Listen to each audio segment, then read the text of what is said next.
व्याप्तं येन चराचरं तत्पदं दर्शितं येन तस्मै श्रीगुरवे नमः। सदाशिवसमारम्भां शङ्कराचार्यमध्यमाम् अस्मदाचार्यपर्यन्तां वन्दे गुरुपरम्परां। गुरुब्रह्मा गुरुर्विष्णु गुरुदेवो महेश्वरः गुरुसाक्षात् परब्रह्मा तस्मै श्रीगुरवे नमः।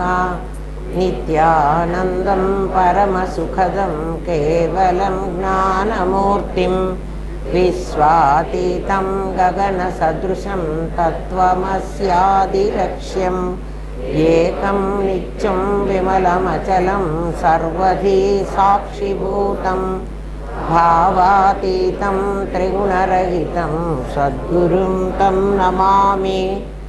ॐ सहनाववतु सहनौ भुनक्तु सह वीर्यं करवावहै तेजस्विनावधीतमस्तु मा विद्विषावहै। ॐ शान्ति शान्ति शान्तिः।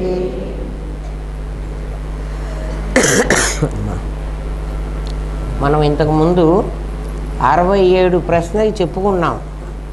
67వ ప్రశ్న అయిపోయిన తర్వాత నేను అమెరికాకి వెళ్ళడం జరిగింది. అంటే 67వ ప్రశ్న అయిపోయింది. ఇవాళ పొద్దునే నేను కనుక్కొని చూశాను, ఆ ప్రశ్నకి జవాబు చెప్పేశాను. మరి మీకు అందరికీ గుర్తుందో లేదో నాకు తెలీదు. ఇది 68వ ప్రశ్న ఇవాళ మొదలు పెట్టాలి. ఎవరికైనా లేదమ్మా మీరు అప్పుడు ఇంకా చెప్పలేదు అని ఏదైనా ఉంటే ఎవరికైనా అడగండి. నాకు పొద్దున ఈ పిల్లవాడు చూపించింది 67వ ప్రశ్న అయిపోయినట్లు చూపెట్టాడు. 68 ఈరోజు మనం చెప్పుకోవాలి. బాగా గ్యాప్ వచ్చిన తర్వాత ఇవాల్టి ప్రశ్న ఏమిటి అంటే, ఇన్ని రోజులు మీరు ఖాళీగా కూర్చున్నారా, మీరు సాధన చేశారా, ఏం చేశారో, లేక పూర్తిగా సంసారాల్లో పడి ఇంటి పనులే చేసుకున్నారో నాకు తెలియదు. గురువుగారు మనని టెస్ట్ చేయటానికి 68వ ప్రశ్న చాలా కరెక్ట్గా అదే అడగబోతున్నారు మిమ్మల్ని. మీరు ఇన్ని సంవత్సరాల బట్టి వింటున్నారు కదా, నన్ను ఒక అబ్బాయి అడిగాడు, ఇన్నేళ్ల బట్టి మీరు చెబుతున్నారు కదా, మీలాగా ఎవరికైనా ఒక్కళ్ళకన్నా తెలిసిందా అని. నిజంగానే నాకు కొంచెం బాధ అనిపించింది. ఎందుకు వీళ్ళకి తెలియకుండా పోతోంది, దానికి కారణం చెప్పా. అప్పుడు ఉన్న వాళ్ళు ఇప్పుడు లేరు, వీళ్ళు మధ్యలో వచ్చారు. కానీ అప్పుడు చిన్నపిల్లలుగా ఉన్నవాళ్ళు కూడా ఇప్పుడు పెద్దవాళ్ళు అయినారు కదా. మరి వాళ్ళకి తెలిసి ఉండాలి. నేను చెప్పడంలోనే కొంత లోపం ఉందేమో అని నేను అనుకున్నా. ఎందుకు అంటే స్టూడెంట్కి అర్థమయ్యేటట్టుగా చెప్పలేకపోవడం కూడా టీచర్ అసమర్థతే. నేను చాలాసార్లు అంటా ఆ మాట. ఆ అసమర్థత వల్ల మీకు మరి తెలియలేదేమో నాకు తెలీదు, లేక స్టూడెంట్ కూడా సరిగ్గా లేడేమో. ఒకళ్ళిద్దరికి అర్థమవుతోంది కదా, అసలు అర్థం కాకుండా అయితే పోలే. కాబట్టి నేను చెప్పింది రిసీవ్ చేసుకోవడానికి వాళ్ళ పాత్రల్లో కూడా తేడా ఉండి ఉంటుంది. పాత్ర శుద్ధి కూడా చేయాల్సిన బాధ్యత ఉంది కదా. అందుకని పాత్రశుద్ధి కూడా చేసుకోవాలనే ఉద్దేశంలోనే ఇవాళ గురువుగారు 68వ ప్రశ్నకు మనం స్టార్ట్ చేయమంటున్నారు. 68వ ప్రశ్న ఏమిటంటే, ఆత్మ ఉంది అంటారు అందరూ కదా. ఎవరో కొంతమంది నాస్తికులు మాత్రం దేవుడు లేడు అంటారు. దేవుడు లేడు అనేవాడు ప్రయత్నం చేసి దేవుడి కోసం వాడు పరీక్షించి అన్నీ చేశాక లేడు అని నిర్ణయించుకుని లేడంటున్నాడా, ఏం లేకుండానే దేవుడు లేడంటున్నాడా? ఏం లేదు. దానికి వాడు సమాధానం ఏమిస్తా అంటే, ఏం ప్రయత్నించమంటారు? అక్కడ కనపడకపోతే లేడు, కనపడితే ఉన్నాడు. నేను మీకు 3 నెలల నుంచి కనపడ్డానా? కనపడలే. అయితే నేను లేనా? ఉన్నాను కదా. కాబట్టి కనపడకపోతే ఉన్నాడా లేడా అనేది సమస్య కాదు. వాడిని చూడటం కోసం, అంటే నేను కనపడలేదు మీకు, నన్ను చూడడం కోసం మీరు ఒక ఫోన్ కాల్ చేస్తే నేను దొరుకుతా కదా, ఒక వీడియో కాల్ చేస్తే నన్ను చూడని కూడా చూడొచ్చు. కొంతమంది రోజు చూస్తున్నారు కదా. అంటే మనం ఆ ప్రయత్నం చేయకుండానే వాళ్ళు లేడు అంటున్నామంటే ప్రయత్న లోపం. ఇప్పుడు ఆత్మ అందరికీ ఎందుకు తెలియలేదు? నా గురుదేవులు నాకేం చెప్పారంటే, నీకు ఎలా తెలిసిందో అలా చెప్పమన్నారు. నేను అట్లాగే చెప్తున్నాను. నాకు ఎట్లా తెలిసిందో, ఏ ప్లేస్లో తెలిసిందో, ఎక్కడెక్కడ ఏ ఏ భావం నాకు కలిగిందో అవన్నీ మీకు చెప్పేశాను. నేనేం దాచిపెట్టుకోలేదు. అయినా మీకు అర్థం కాలేదు అంటే, అర్థం కాలేదని మీకు ఎవరు చెప్పారండి? మాకు అందరికీ అర్థమైందంటే సంతోషం. ఎవడికి వాడి మనస్సుకు వాడికి తెలిస్తే చాలు, ఎవడో చెప్పక్కర్లే. కాబట్టి ఇప్పుడు మళ్ళీ మీకు కొత్తగా ఇవాళ ఏం చెప్పబోతున్నానంటే, అసలు అర్థం చేసుకునే విధానం ఏమిటో చెప్పబోతున్నా. అర్థమైందో కాలేదో తెలీదు. ఒకవేళ అర్థం కాకపోతే, అర్థం కాలేదు అని కూడా మీకు మీరే తెలుసుకోవాలి, కానీ నేను ఇంకా తెలుసుకోలేను. ఎవడికి అర్థమైందో వాడికే తెలియాలి. నీకు డబ్బు ఉన్నదో లేదో నీకు తెలియాలి, కానీ నీకు డబ్బు ఉంది అని నేను అన్నంత మాత్రాన్ని నీ దగ్గర డబ్బులు ఉంటాయా? నువ్వు ఖర్చు పెట్టేటప్పుడు నీకు తెలుస్తుంది. కాబట్టి ఎవడి ధనం వాడికే తెలిసినట్లు ఎవడి జ్ఞానం కూడా వాడికే తెలియాలి. ఆ తెలుసుకోదగిన పద్ధతి మాత్రమే ఎవడైనా చెప్పగలడు. ఆ పద్ధతి నీకు ఏ రకంగా చేస్తే అర్థమవుతుందో ఆ రకంగా చాలా ప్రయత్నం చేస్తాడు గురువు అయిన వాడు. అయినా నీకు అర్థం కాలేదంటే 2 కారణాలు ఉన్నాయి. ఒకటి ఏంటంటే, నువ్వు ఆల్రెడీ ఒక సిద్ధాంతాన్ని నీ మనస్సులో వేసుకున్నావు. దాన్ని చెరిపేయకుండా ఇంకొకటి చెప్పాలంటే అది వీలు కాదు. నీ మనస్సులో నువ్వు ఆల్రెడీ ఏం వేసుకున్నావో దాన్ని నువ్వు ముందు గుర్తించాలి. దాన్ని తొలగించుకుంటే కానీ ఉన్నది కనపడదు కదా. కాబట్టి అది ఒక సిద్ధాంతం. ఒకటి, నాకేమీ తెలియదు, ఇప్పుడు నేను తెలుసుకుంటున్నాను అనుకుంటే కూడా నీకు తెలుస్తుంది. నాకు కొంత తెలుసు, అది కూడా తప్పే. నాకు అంతా తెలుసు, అది కూడా తప్పే కదా. అంటే లోపం ఎక్కడుంది? నీ లోపల ఉంది. నీ లోపల ఉంది అని నేను చెప్తే నువ్వు ఒప్పుకోవు. నీకు తోచాలి. నీకు నీ దగ్గర లోపం ఉంది అని ఎలా తోస్తుందో ఈ ప్రశ్నలో ఆ జవాబు ఉంది. ఏం ఆలోచిస్తే నీకు నీ దగ్గర లోపం ఉంది అని తెలుస్తుందో ఆ జవాబు ఇవాళ నుంచి మొదలవుతోంది. గురువుగారు 3 నెలల క్రిందట నాకు ప్రశ్న వేశారు, దాని సమాధానం ఈరోజు చెప్పమంటున్నారు. అంతవరకు నాకు అనారోగ్యం కలిగించి మిమ్మల్ని అందరినీ ఆలోచించేట్టుగా చేసి ఆయన పద్ధతిలో ఆయన ఏం చేసుకున్నారో మనకు తెలీదు. ఇవాళ మనం విందాం. ఏంటో ఆ పద్ధతి చెప్తాను. పద్ధతి అంటే నేను ఇంతకుముందు రాసిందే, కొత్తది ఏం చెప్పను. ఇంకో మార్గంలో చెప్తే ఎలా అర్థమవుతుంది? ప్రశ్న అడుగుతున్నాడు శిష్యుడు.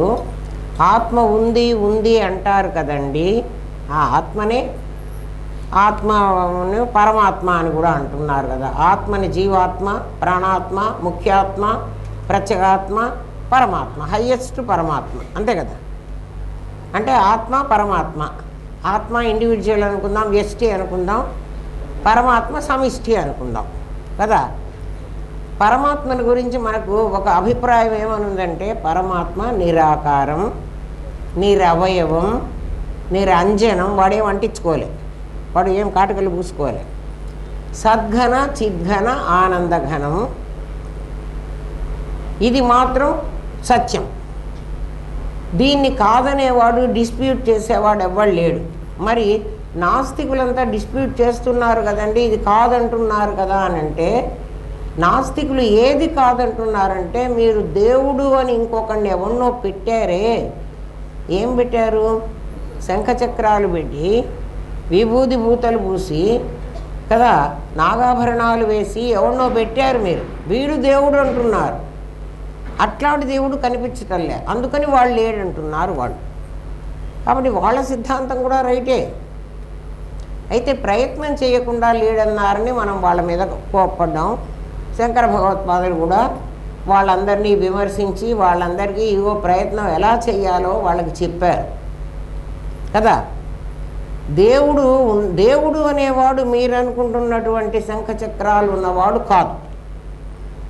ఈ ప్రవచనాలన్నీ చెప్తున్నారు చూడండి. ఇప్పుడు చాలామంది చెబుతున్నారు ఈ మధ్యన. వాళ్ళు కాక హిందూ మతాన్ని గురించి, హిందూ ధర్మాన్ని గురించి, సనాతన ధర్మాన్ని గురించి, భగవద్గీతను గురించి చెప్పేవాళ్ళు చాలామంది తయారైనారు. ఈ వినేవాడికి పాపం వాడి నిజం తెలిసిన వాడు ఎవడు చెప్పినా ఒకటే, నిజం తెలియని వాడు రకరకాలుగా చెప్తూ ఉంటే ఎటు తోచక ఎటు తేల్చుకోలేక బాధపడుతున్నాడు. అందుకని మీ దగ్గర ఇప్పుడు ఒక ఒరిపిడి రాయిని మీ చేతికి ఇస్తున్నా. ఒరిపిడి రాయి మీ చేతిలో పట్టుకుంటే ఒరిపిడి రాయి ఏం చేస్తుందో తెలుసునా? ఎక్కడికి వెళ్ళినా ఆ ఒరిపిడి రాయి నా చేతిలో ఉందనుకోండి, నేను బజార్కి వెళ్ళాను, ఆ బంగారు షాపులో వాడు బంగారు నగలు ఇచ్చినా, వాడు గిల్టు నగలు ఇచ్చినా, నా ఒరిపిడి రాయి మీద ఒక గీత గీస్తే నాకు వెంటనే తెలిసిపోతుంది.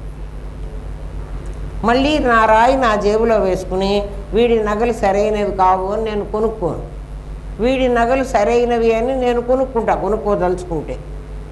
అంటే ఇంకో కంసలి వాడి దగ్గరికి తీసుకెళ్ళి నాయన ఇది సరైన బంగారమా అవునా కాదా అంటే వాడు లాలూచి పడి కదా, ఒరే ఇది మంచి బంగారం అని చెప్పరా, నీకు నేనేదో కొంత పర్సంటేజ్ ఇస్తాను అని వాడు చెప్తే, హే అమ్మా ఇది చాలా మంచిది అని వీడు చెప్తే అది నమ్మి నేను తీసుకుంటే నేను మోసపోతా. అందుకని నేను ఇంకొకడికి చూపెట్టి నా బంగారం కరెక్ట్ రైట్ ఇది మంచిదేనా కాదా, ఇది 24 క్యారెట్సా 22 క్యారెట్సా 18 క్యారెట్సా 14 అని అనకుండా నా చేతిలోనే రాయి ఉంటే, అంటే ప్రతి ఒక్కడి చేతిలో మీ అందరి చేతిలో తలా ఒక ఒరిపిడి రాయి పెట్టబోతున్నా నేను. అది మీ దగ్గరే పెట్టుకోండి. ఎవడైనా ఆత్మని గురించి కానీ పరమాత్మని గురించి కానీ కదా మాట్లాడుతుంటే మీ రాయి మీ చేతిలో ఉంటుంది కాబట్టి వీడు మాట్లాడుతున్నది కరెక్ట్ కాదురా అని మీరే నిర్ణయించుకుంటారు. అంటే అప్పుడు కరెక్ట్ ఏదో మీకు తెలిస్తే కదా,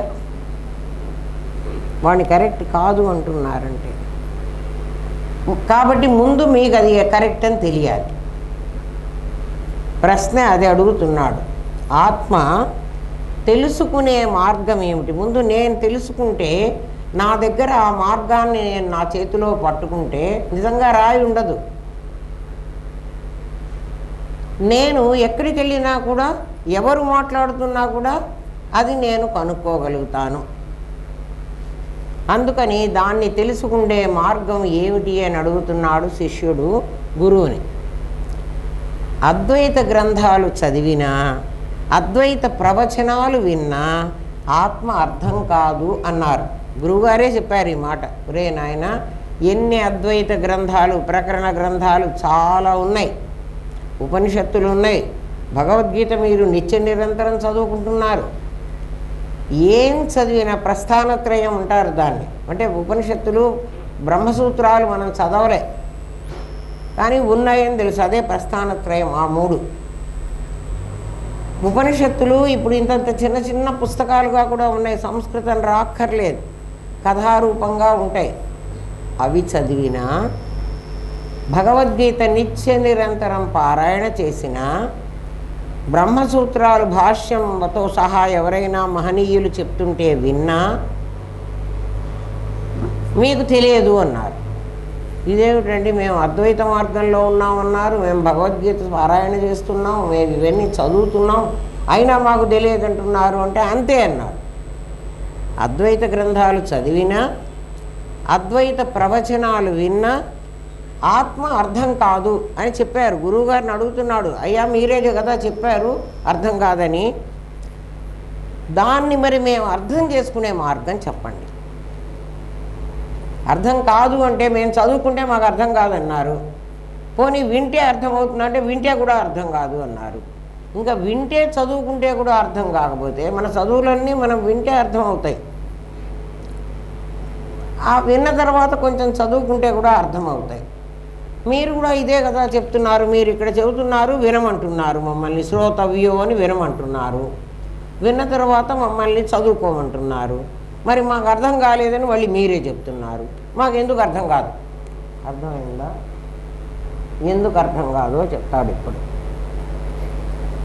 అద్వైత గ్రంథాలు చదివినా ఇది జవాబు. ప్రశ్న అర్థమైందా అందరికీ? కదా. మరి మనకు కూడా అర్థం కాని వాళ్ళల్లో మనం ఉన్నామా, లేక మనకు అర్థమవుతోందా? అర్థం కాని వాళ్ళల్లో మనం ఉంటే మనం ఇన్ని సంవత్సరాలు బట్టి వెళ్ళి చేసిందంతా తప్పేనా?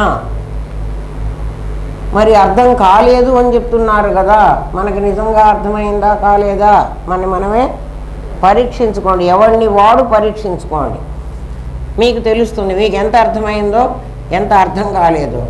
బ్రహ్మ విద్యలో ఒకటి ఉందమ్మా, ఏ సబ్జెక్ట్ అయినా నాకు ఇంత % అర్థమైంది అంటానికి ఉంది. దాంట్లో 20 మార్కులు రావచ్చు, 30 మార్కులు రావచ్చు, 50 మార్కులు రావచ్చు, 99 మార్కులు రావచ్చు. కానీ అద్వైతంలో మధ్యలో మార్కులు రావు. వస్తే 100 రావాలి, లేకపోతే 0 రావాలి. నాకు కొంచెం తెలిసిందిలేమ్మా. నాకు మిగిలిన చదువులు అంటే ఉన్నాయనుకో, నేను 8th క్లాస్ వరకు చదువుకున్నాను అనుకోండి, 8వ క్లాస్ వరకు. ఆ రోజుల్లో 8th క్లాస్ పబ్లిక్ ఎగ్జామినేషన్ ఉండేది మేము చదువుకునే రోజుల్లో. మళ్ళీ SLC పబ్లిక్ ఎగ్జామినేషన్ ఉండేది. అట్లా ఒక్కొక్కసారి ఒక్కొక్క పబ్లిక్ ఎగ్జామినేషన్ ఉంటుంది. అట్లా పరీక్ష పాస్ అయిన తర్వాత 8వ క్లాస్ పరీక్ష పాస్ అయిన వాడు 2వ క్లాస్కి 3వ క్లాస్కి చదువు చెప్పచ్చు. ఎలిమెంటరీ స్కూల్ టీచర్లుగా వాళ్ళని వేసేవాడు ఒకప్పుడు. అట్లా SLC పాస్ అయిన వాడు ఉంటాడనుకో, వాడు 8th క్లాస్ వరకు చదువు చెప్పచ్చు.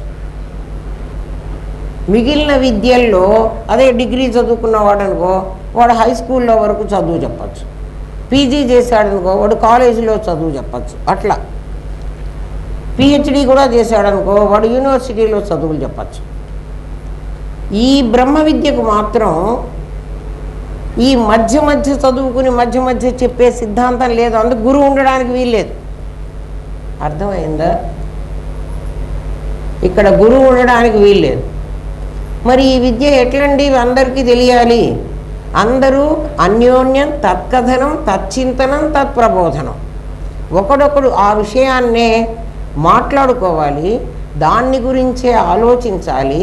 వాళ్ళకి ఎంతెంత అర్థమైందో చెప్పుకుంటుంటే, నాకు అర్థం కాంది వాడికి అర్థమైందనుకో, వాడు చెప్తున్నాడు, అది నేను ఇప్పుడు అర్థం చేసుకుంటా.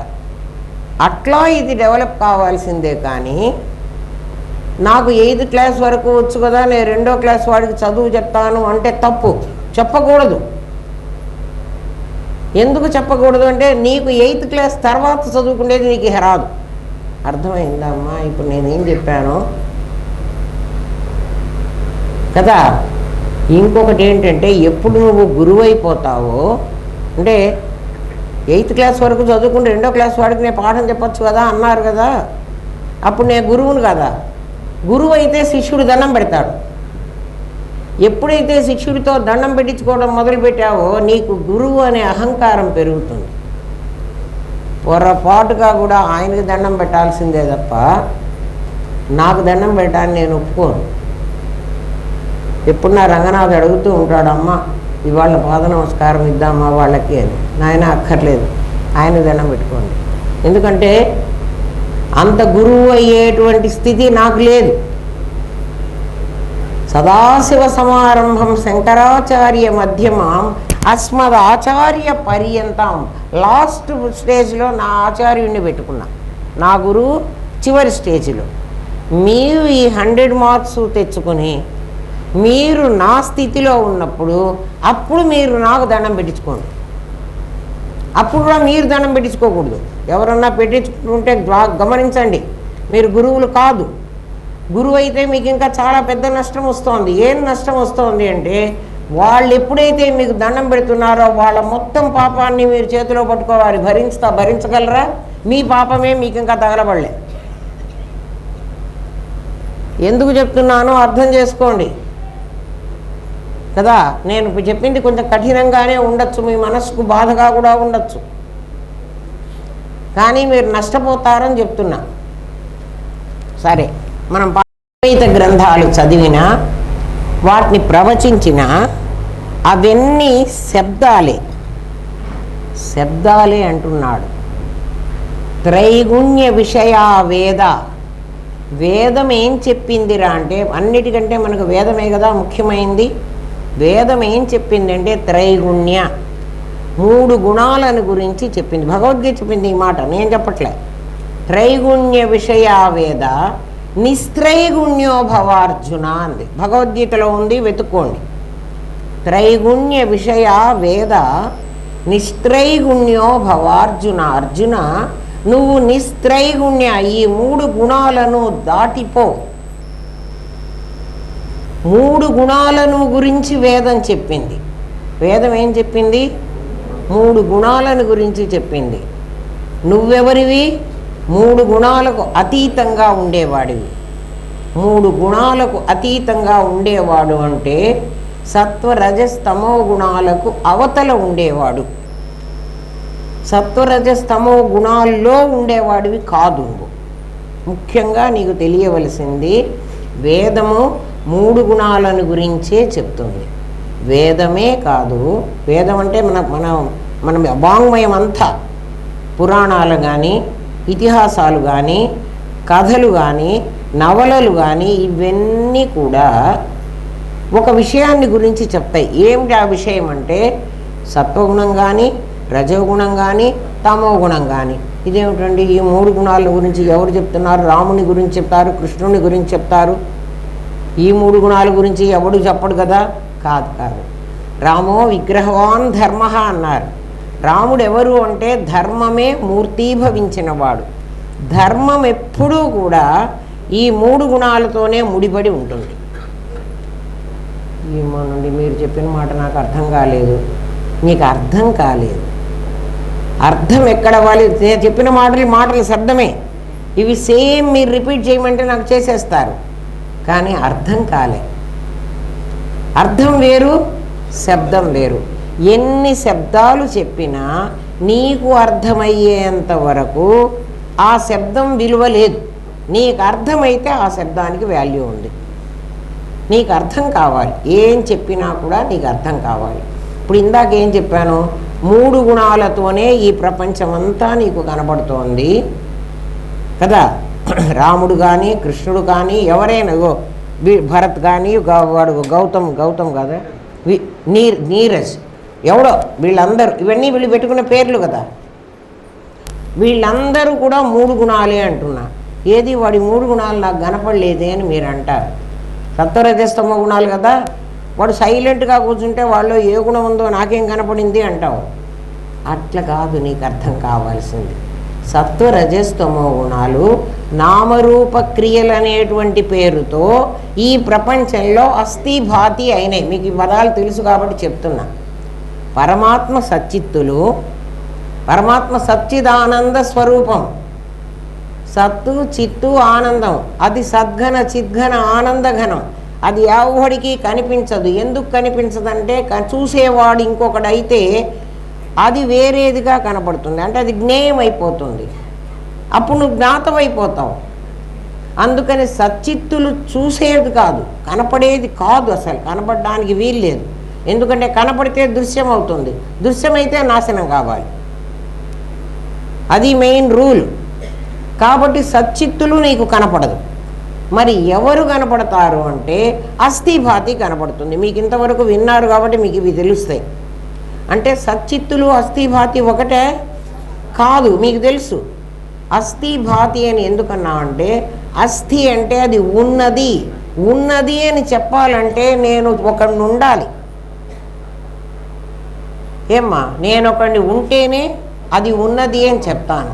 ఏదైనా సరే ఆ ఉన్నది అని చెప్పాలంటే ప్రతి వస్తువు, భూమి ఉన్నది, ఆకాశం ఉన్నది, వాయువు ఉన్నది, జలం ఉన్నది, టేబుల్ ఉన్నది, గడియారం ఉన్నది, మైకు ఉన్నది. ఉన్నది, మైకు వేరు, ఉండడం వేరు.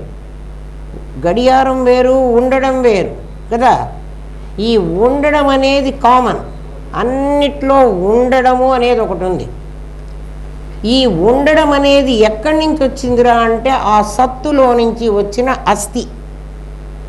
అంటే సత్తు నిర్గుణమైన నిరాకారమైన ఘనమైన ఆనంద ఘనమైతే ఈ ఉండడము అని ఎప్పుడైతే నువ్వు అంటున్నావో ఇది సగుణ సాకార సావయవ మీరు ఎన్నన్నా పేర్లు పడి ఇది ప్రపంచం.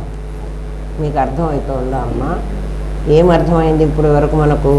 పరమాత్మ నిరాకారం, నిరవయవం, నిరంజనం, సద్ఘన చిద్ఘన ఆనందఘనం.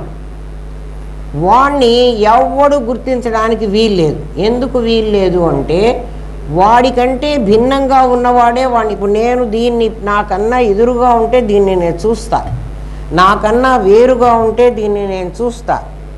నేనే అయితే నన్ను నేను ఎలా చూడను? నన్ను నేను చూడాలంటే నేను ఒక అద్దం పెట్టుకోవాలి. అద్దంలో పడింది ఏమవుతుంది? నా ప్రతిబింబం అవుతుంది కదా. నేను నా ప్రతిబింబం రెండు ఉన్నాయా?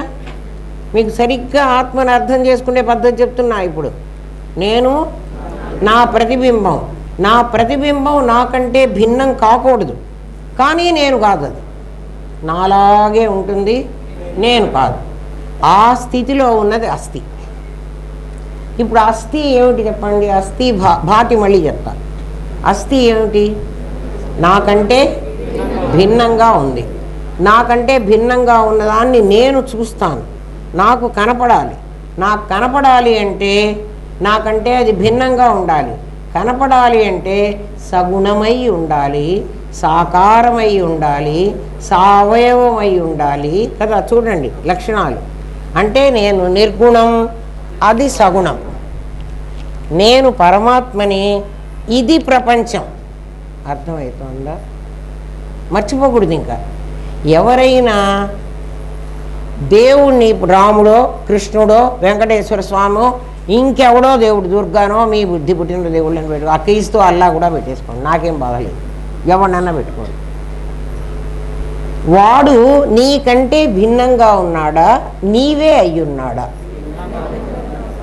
నీకంటే భిన్నంగా ఉన్నాడు. భిన్నంగా ఉన్నాడని నాకంటే తెలుసండి అంటే నాకంటే భిన్నంగా ఉండకపోతే నేను ఎందుకు తిరుపతి దాకా పోవాలి?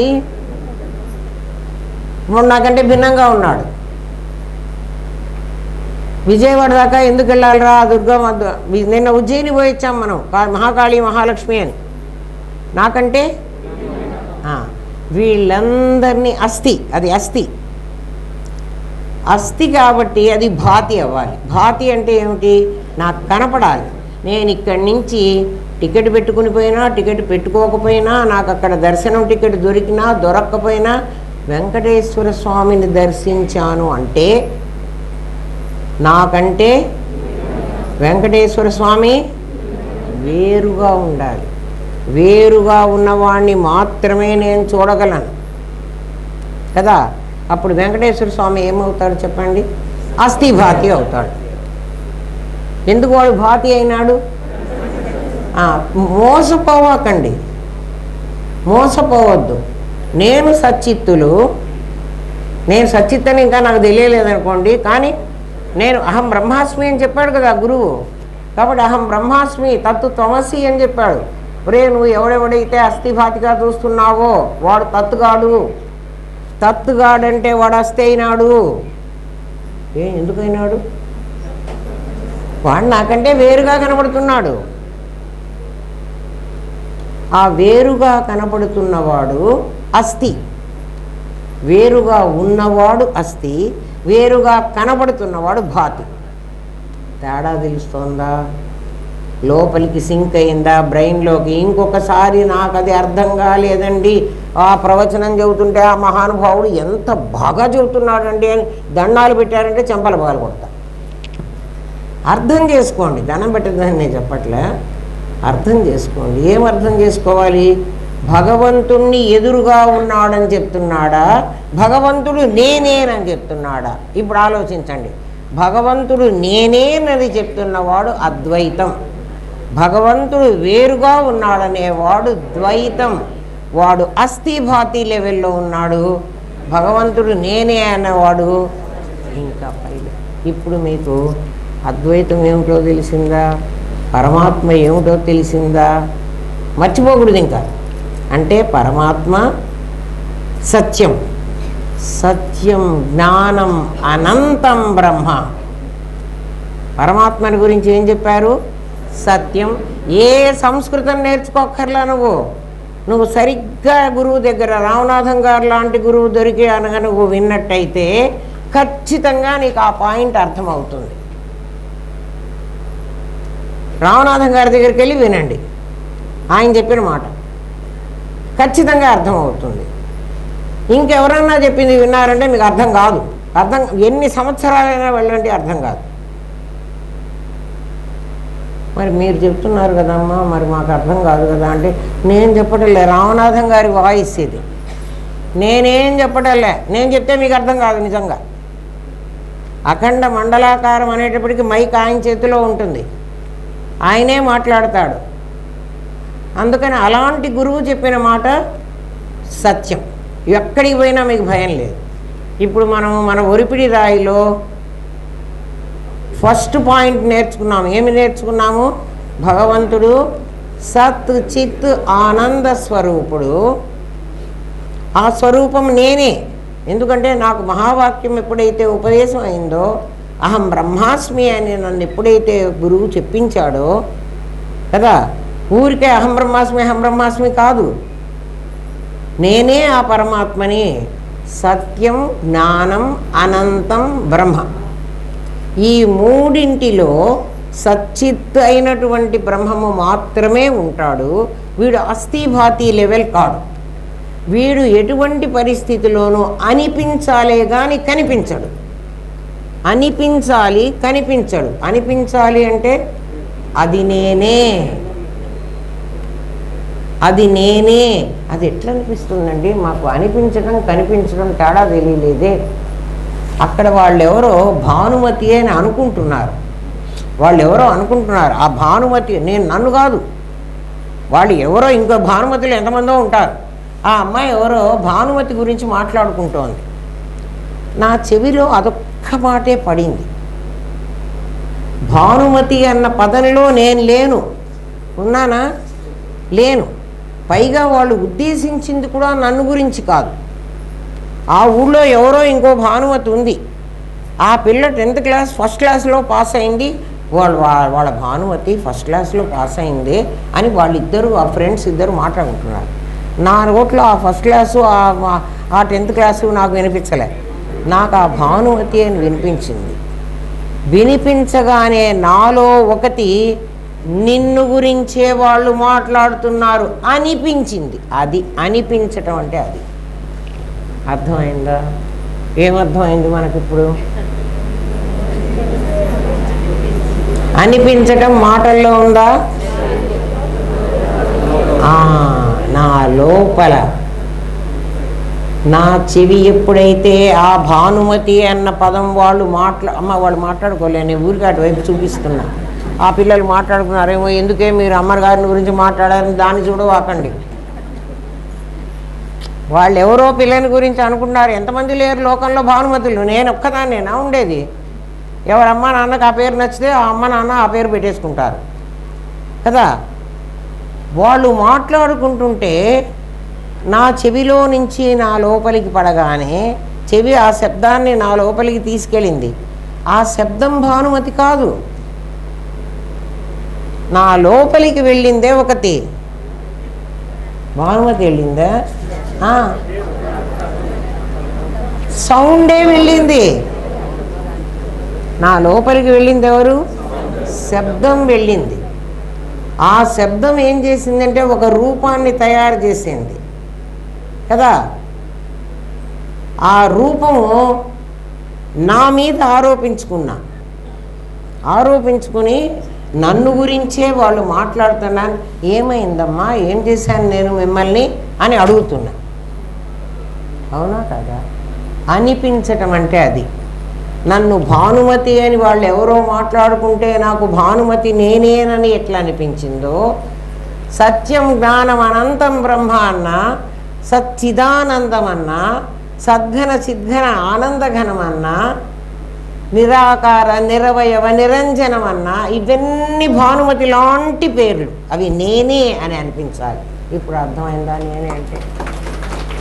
ఆత్మ అంటే ఏమిటి అని ఎవడన్నా అడిగితే, ఆత్మ అంటే ఆత్మ అన్న 2 అక్షరాలు కాదు, మరేమిటి? సత్యం, జ్ఞానం, అనంతం. ఏమిటి? అది నా స్వరూపం. భానుమతితో నేను ఎంత తాదాత్మ్యం చెంది అదే నేను అయిపోయినానో అంతగా, అంటే భానుమతి అన్న పేరు వినంగానే నన్నేనా మాట్లాడుతున్నాను, నన్ను గురించేనా? మంచి మాట్లాడిని, చెడు మాట్లాడిని, అది వేరే సంగతి. అట్లా కాకుండా సత్యం, జ్ఞానం, అనంతం అనగానే అహం బ్రహ్మాస్మి అని ఎప్పుడో గురువు దగ్గర నేను బ్రహ్మసభలో ఒప్పుకుని వచ్చాను. బ్రహ్మసభ అంటే ఇలా అందరం కూర్చుని ఉన్నప్పుడు గురువుగారు రహస్యంగా ఉపదేశాలు చేయరు. మనం అందరం ఇక్కడ కూర్చుని ఉండంగా ఏమంటారు? తత్వమసి. అమ్మా, నువ్వు అస్థిభాతి అని అక్కడెక్కడో ఉన్నవాడిని దేవుడు అనుకుంటున్నావు. వాడు అస్థిభాతి, వాడు సగుణ సాకారమైనటువంటి అవయవమైన వాడు. నీవు నిర్గుణ, నిరాకార, నిరవయవమైనటువంటి వాడివి. నీవు వాడికంటే గ్రేట్. నువ్వేం చేస్తున్నావంటే నీ గ్రేట్నెస్ నీకు తెలియకుండా నువ్వు వాడి వెంట పడిపోతున్నావు. అర్థమైందా? ఒక కోటీశ్వరుడు, ఇప్పుడు కోటీశ్వరుడు కాదు మిలియనర్ అనాలేమో, మరి మా కాలంలో అయితే కోటీశ్వరుడు చాలా గొప్ప. ఒక కోటీశ్వరుడు తన కోట్లన్నీ బ్యాంకులో ఉంటే ₹1 కూడా డ్రా చేసుకోకుండా కదా, ₹1,00,000 వాడిని వాడు ఏదో హోటల్కి పిలిచిపోతాడు, నాకు కాస్త కాఫీ ఇప్పిస్తాడు. వాడు ₹1,00,000 లక్షాధికారి, వీడు కోటీశ్వరుడు. వీడి కోట్లన్నీ బ్యాంకులో పెట్టుకున్నాడు. వాడిని ₹1 కూడా డ్రా చేయడు. ఏం చేయకుండా ఈ లక్షాధికారి వెంట తిరుగుతూ ఉంటాడు. ఈ లక్షాధికారి వాడిని తిప్పుకుంటూ ఉంటాడు. ఎప్పుడైనా వాడు హోటల్కి పోయినప్పుడు వాడు ఏదైనా మంచి కాస్ట్లీ తింటే వీడికి ఏదో కొంచెం వీడి ముఖాన బారేస్తుంటాడు. అంతే కదా? ఎవడన్నా నీకేం కర్మ పట్టిందిరా, వాడికి కూడా నువ్వే పెట్టగలవు. నా దగ్గర అన్ని డబ్బులు ఎక్కడున్నాయి చూడు, నా జేబులన్నీ ఖాళీగా ఉన్నాయి. ఎక్కడున్నాయి నా డబ్బులన్నీ? ఒక్క కాగితం రాస్తే ఇచ్చేస్తాడు వాడు. నాకు చాలా డబ్బులు ఉన్నాయి. ఎన్ని డబ్బులు ఉన్నాయి అంటే మీ మొత్తం మందిని కొనగలన్ని డబ్బులు నా దగ్గర ఉన్నాయి. నేనేమో బిచ్చగా అన్నయ్యి మిమ్మల్ని అడుక్కు తినే పరిస్థితి తెచ్చుకున్నాను. ఆలోచించండి, మనం ఏం తప్పు చేస్తున్నామో. ప్రపంచంలో అందరూ అదే తప్పు చేస్తున్నారు. మీరు ఇందాక వీడిని చూసి, నీరజ్ని చూసి, భరత్ని చూసి వీళ్ళంతా గుణం అని చెప్పారండి. మరి వాళ్ళు గుణంగా కనబడలేదండి. వాళ్ళు భరత్ గాడుగా కనబడుతున్నారు, వీడు నీరజ్గా కనబడుతున్నారు, వాడు రమేష్గా కనబడుతున్నారు. మీకు వాడి గుణంగా కనపడలే కదా, ఇప్పుడే వాడి గుణం మీకు చూపిస్తా. వాడు మంచోడో చెడ్డోడా నాకు అక్కర్లే. వాడి గుణం ఏమంటే నామ రూప క్రియ. వాడు ఒక ఆలోచన చేసుకున్నాడు. ఏమని ఆలోచించాడు? నేను భరత్ అయితే బాగుంటుంది, భరత్గా ఉండాలి, ఇంత హైట్ ఉండాలి, ఇంత చదువుకోవాలి, ఈ ఉద్యోగం చేయాలి, అట్లా అనుకున్నాడు వాడు. దాని పేరు ఆలోచన. ఒక ఆలోచన లేకపోతే దాన్ని సంకల్పం కదా. పురోహితుడు మన్ని పూజ చేయటానికి కూర్చోగానే అమ్మ సంకల్పం చేయండి అంటారు. ఎందుకు నేను సంకల్పం చేయాలి అంటే, నేను అంతకుముందు నిస్సంకల్ప స్థితిలో ఉన్నా. నిస్సంకల్ప స్థితిలో నేను ఉన్నవాడిని అంటే సచ్చిదానందం కదా నేను. నన్ను పురోహితుడు ఏం చేయమంటున్నాడు? సంకల్పం చేయమంటున్నాడు. ఏమని సంకల్పం చేయమంటున్నాడు కదా? నేను ఫలానా చోట ఉన్నాను, దేశ కాల వస్తువు, నేను భరతవర్షే భరతఖండే మేరోః దక్షిణ దిగ్భాగే శ్రీశైలస్య పశ్చిమ దిక్ప్రదేశే కృష్ణా కావేరీ ఓర్మధ్యదేశే కృష్ణాగర్భే తుంగభద్రా నద్యాః దక్షిణే తటే. ఎందుకు తుంగభద్ర నది చూస్తున్నా అంటే ఇది అర్థం కాకపోతే రేపు మనం పడాల్సింది అక్కడే. చెప్పా కదా, అర్థమైతే వెల్ అండ్ గుడ్ కదా. అర్థం కాలేదనుకో చక్కగా నడిచిపోవడమే. ఉత్తర దిక్కుగా పడిపోవడం. ఆత్మహత్యని ప్రబోధిస్తున్నానని నా మీద కేసులు పెట్టవాకండి కదా. దక్షిణ దిగ్భాగే అంటున్నాం కదా, తుంగభద్రా నద్యాః దక్షిణే తటే. ఇంకా ఎక్కడున్నావురా? ఫలానా స్వగృహే కదా. అంటే దేశం చెప్పాను, ఇప్పుడు కాలం చెప్తాను. ఏమని చెప్తున్నావు? శోభకృతునామ సంవత్సరే దక్షిణాయన పుణ్యకాలే మార్గహేమంతరుతౌ మార్గశీర్షమాసే బహుళపక్షే. ఏమిటి ఇవన్నీ? కాలం చెబుతున్నావు. అంటే నిన్ను నీవు ఫలానా దేశంలో ఉన్నాను. దేశ కాల వస్తువు ప్రపంచం. మీకు ఇంకా అర్థం కాకపోతే ఇంకా నేను ఊరుకోను. దేశ కాల వస్తువు ప్రపంచం, నామ రూప క్రియ నేను, అస్మాకం సహకుటుంబానాం అస్మాకం. నేను మిమ్మల్ని పురోహితుడు మమ అనుకోండి. అసలు మమకు అర్థం తెలీదు, అనుకోండి అంటే తెలీదు కదా. మనం ఏం చెప్పుకుంటున్నాం? ఆంగేరస బార్హస్పస్య భారద్వాజత్రయ ఋషే గుణాన్విత ప్రవరాన్విత భారద్వాజ గోత్రోద్భవస్య ఆపస్తంభసూత్ర కృష్ణ యజుర్వేది తైత్తిరీయ శాఖాధ్యాయి. నా పేరు చెప్పుకుని అహంభో అభివాదయే అంటున్నాను నేను. అంటే ఏం చెప్పుకున్నాను? నామరూప క్రియలు చెప్పాను, దేశకాల వస్తువులు చెప్పాను. అంటే జగత్తుని చెప్పాను, నాన్ను చెప్పాను. సచ్చిదానంద స్వరూపమైన నేను ఒక జగత్తుగాను ఒక జీవుడుగాను నేను మారాను అని నీకు సంకల్పం చెబుతున్నాను. సంకల్పం ఏంది? బ్రాహ్మడు వచ్చి చెబుతాడు సంకల్పం చెప్పుకోండి. ఎందుకు సంకల్పం చెప్పాలి అసలు? నేను అంటే నన్ను నేను తగ్గించుకున్నా. ఆలోచన చేయకపోతే ప్రపంచం రాదు, ఆలోచన చేయకపోతే జీవత్వం రాదు, ఆలోచన చేయకపోతే నామరూపాలు రావు.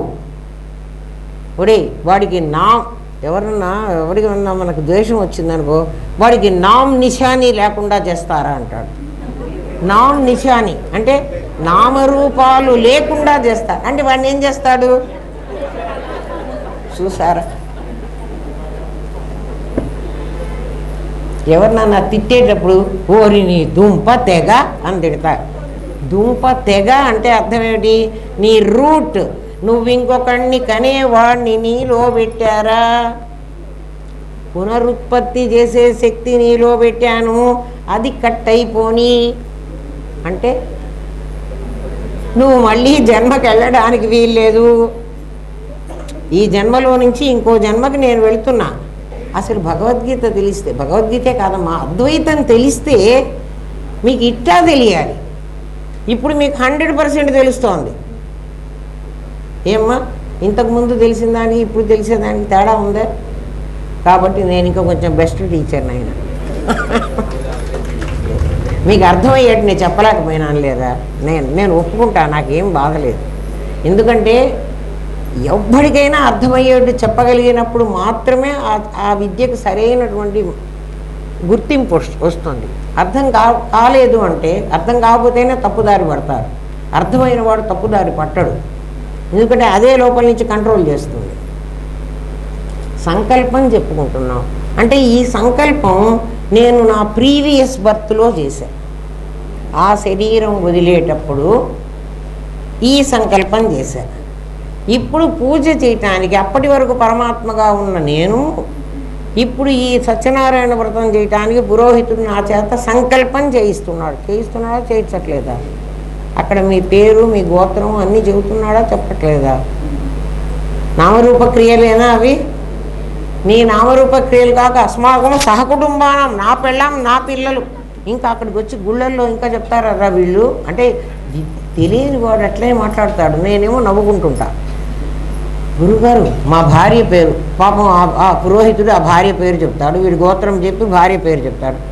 మా అబ్బాయి పేరు, మా అమ్మాయి పేరు, అమెరికాలో ఉన్నాడండి, మాకు ఏ నక్షత్రమే, వాడి నక్షత్రం చెప్పు. వీడికి తెలియదు, వాడి నక్షత్రంతో సహా వీడికి చెప్పాలి. ఆ పురోహితుడు పాపం కంఠస్థం చేసి చావాలి. ఏమన్నా ఉందా అర్థం? ఎందుకు చేస్తున్నారు ఈ పని? ఆలోచించండి, చేయబాకండి. అట్లా అని కర్మ మానుకోమల్లే చేస్తున్నప్పుడు, అరే ఇది కదా, నేను సచ్చిదానంద స్వరూపుణ్ణి కదా, నా చేత ఇలాంటి పని చేయిస్తున్నాడు కదా, నీకు అర్థమైతే చాలు.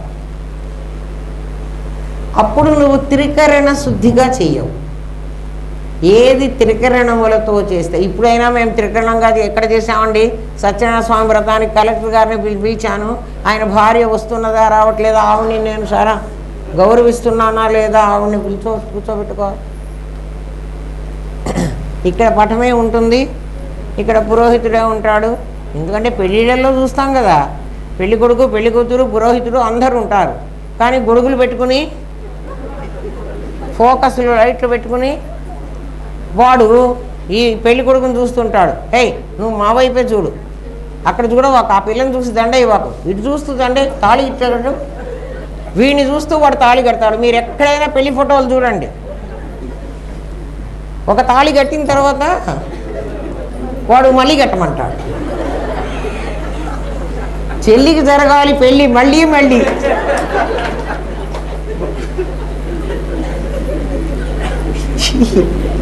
ఏమిరా చెప్పండి, అంతే కదా. మీరు ఏ పెళ్ళికన్నా వెళ్ళండి, ఇది ఉందా లేదా, ఇదే పని. ఇప్పుడు ఇందాక వీళ్ళకి త్రిగుణాలుగా చూపిస్తాను అన్నాను కదా, నామ రూప క్రియ.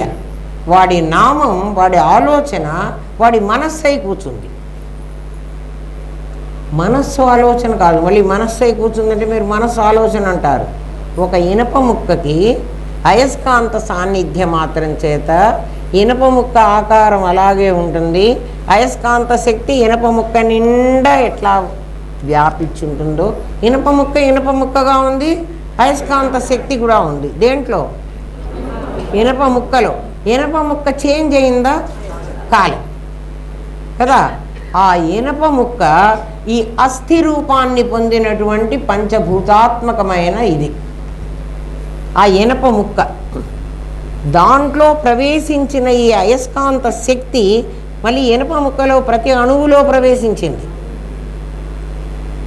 అయస్కాంత శక్తి శక్తిగానే ఉంది, ఇనప ముక్కగానే ఉంది. ఇనప ముక్క అయస్కాంత శక్తి వల్ల అయస్కాంతంగా కనపడుతోంది.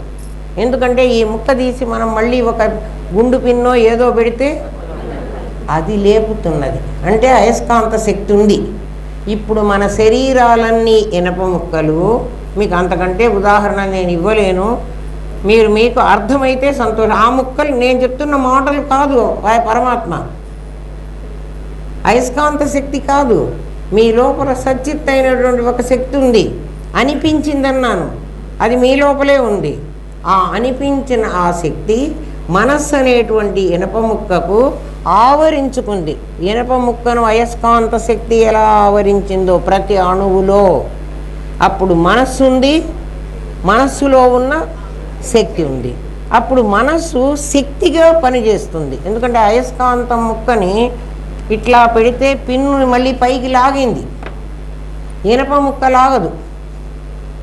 ఒక ఇనప ముక్క పిన్ను పెట్టి లాగవే పైకి అంటే లాగదు. అయస్కాంతం టచ్ అయితే మరి అయస్కాంతం అయిపోయిందా? ఇనప ముక్కలోకి చేరి అయిపోలే. అంటే అయస్కాంతం అయస్కాంతంగానే ఉంది, దాని తాలూకు శక్తి ఇనప ముక్కలోకి చేరింది. ఈ ఇనప ముక్క అయస్కాంతములాగా కనపడుతోంది. అయస్కాంతం, ఒరిజినల్ అయస్కాంతం సచ్చిదానందం, అది చేంజ్ కాలే. సద్ఘన చిద్ఘన ఆనందఘనం. ఈ ఇనప ముక్క అయస్కాంత శక్తి తీసుకుందే, ఇది అస్థి భాతి లెవెల్ కదా. ఇదే ఏమైంది? ప్రపంచమైంది, జీవుడైంది. ఇదే రెండుగా మారింది. దేశకాల వస్తువులంటే ప్రపంచం. నీవు సంకల్పం చేస్తూ ఏం చెప్తున్నావు? నేను దేశకాల వస్తువులు అయినాను, నేను నామరూప క్రియలైనాను కదా. అంటే నన్ను నేను రెండుగా ముక్కలు చేసుకున్నా. ఈ మొత్తంలో నుంచి ఇది శక్తి ఒకటే వచ్చింది. వచ్చినప్పుడు ఇది అస్థిభాతి అయింది. అస్థిభాతి అన్నప్పుడు ఎప్పుడు సగుణం, సచ్చిత్ అయినప్పుడు నిర్గుణం,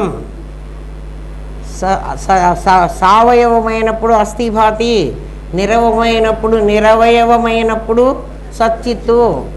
అది ఘనం, అది స్థితి, ఇది గతి.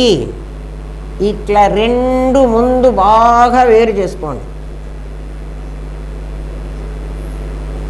మరి ఆత్మ ఎక్కడ ఉందండి? మీరు ఆత్మని గురించి కదా మాకు ఇందా నుంచి చెబుతామంటున్నారు. ఆత్మని గురించి చెప్పకుండా మీరేం చెబుతున్నారు? సచ్చిత్తులు చెబుతున్నారు, అస్థిభాతులు. మరి అక్కడే ఉందిరా ఆత్మ. ఏది ఆత్మ అంటే ఇప్పుడు ఇందాకటి నుంచి ఇనప ముక్క బాగా అర్థమైంది కదా. నా చేతిలో ఉంది ఇనప ముక్క, ఇక్కడ ఉంది, ఇది అయస్కాంతం. ఇది అయస్కాంతం కాదు, ఇది అయస్కాంతం అన్నారని మళ్ళీ నన్ను పొప్పడవకండి. ఇది అయస్కాంతం, ఇందులో ఒక శక్తి ఉంది.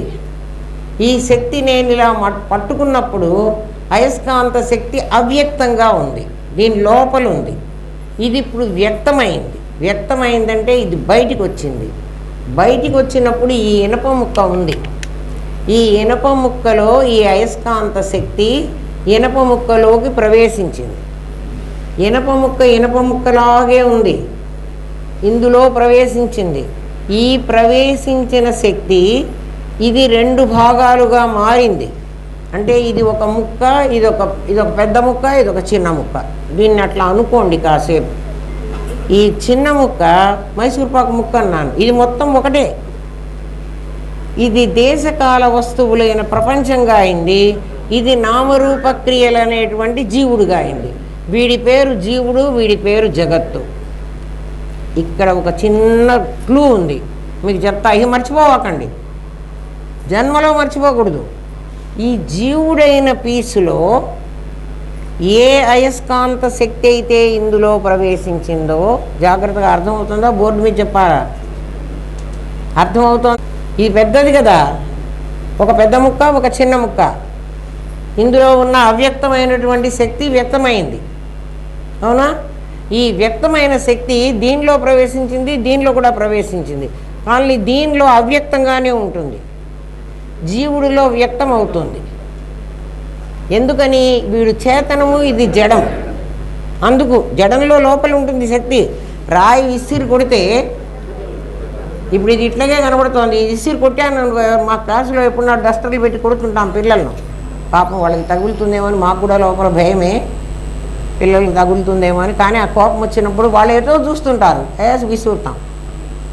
విసిరినప్పుడు దీనిలో ఉన్న శక్తి వాళ్ళకి తగులుతుంది. అది అవ్యక్తమైన శక్తి వ్యక్తం అవడం. ఇప్పుడు తెలుస్తోందా? వేదాంతం ఇట్లా తెలియాలి. ప్రతి చిన్న విషయంలో నీకు ఆ శక్తి బయటపడుతుండాలి కదా.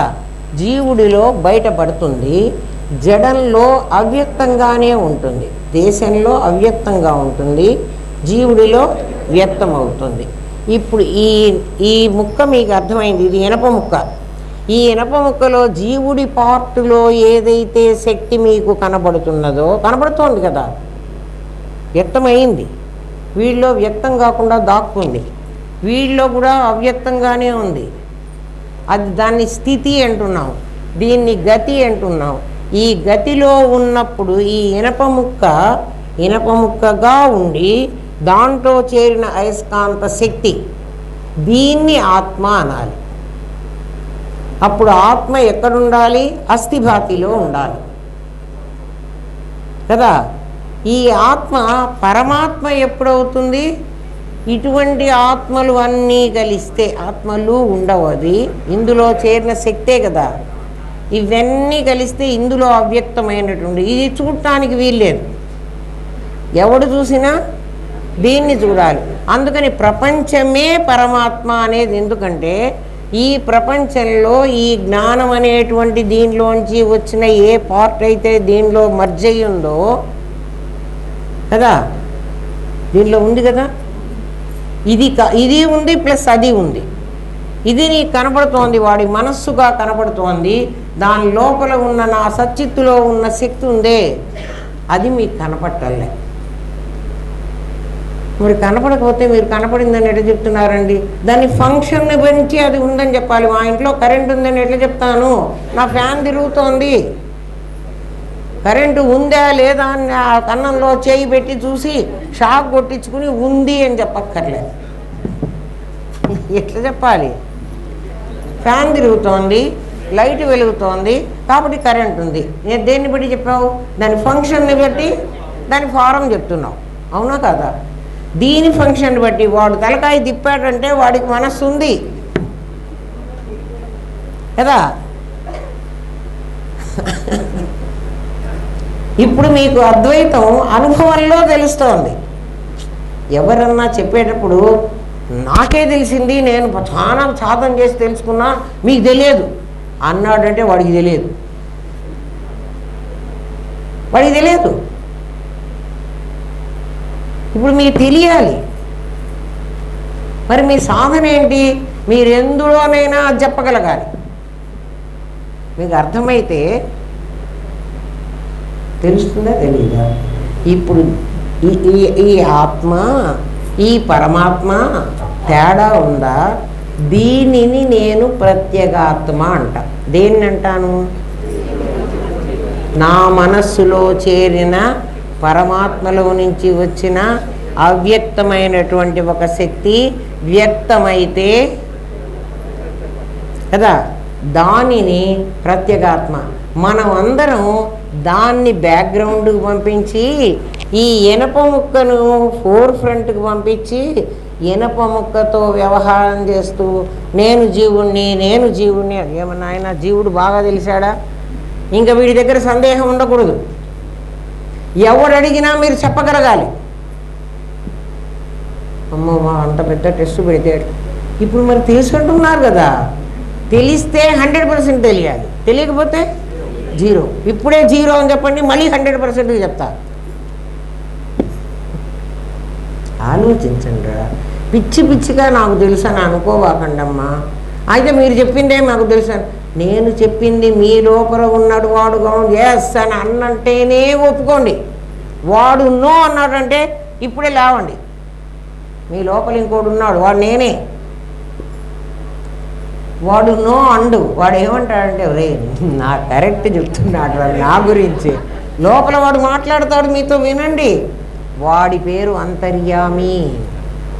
వాడు వెంకటేశ్వర స్వామి దగ్గర ఉండడు, వాడు మీ దగ్గర ఉంటాడు. You are powerful than Venkateswara Swami. కానీ నువ్వు మర్చిపోయినావు, నీ శక్తి నీకు తెలీదు. అదే ఆంజనేయ స్వామికి శక్తిని గుర్తు చేశాడన్నాడు కదా. దీనికి ఏం చెప్పారంటే, ఒరే నాయనా, నీ దగ్గర నీ మనస్సు ఒకటి ఉంది, ఆ మనస్సు నీ నామం. అదొక రూపం ధరించింది, భరత్ గాడి రూపం కదా. అదొక ఫంక్షన్ చేస్తోంది, ప్రాణం.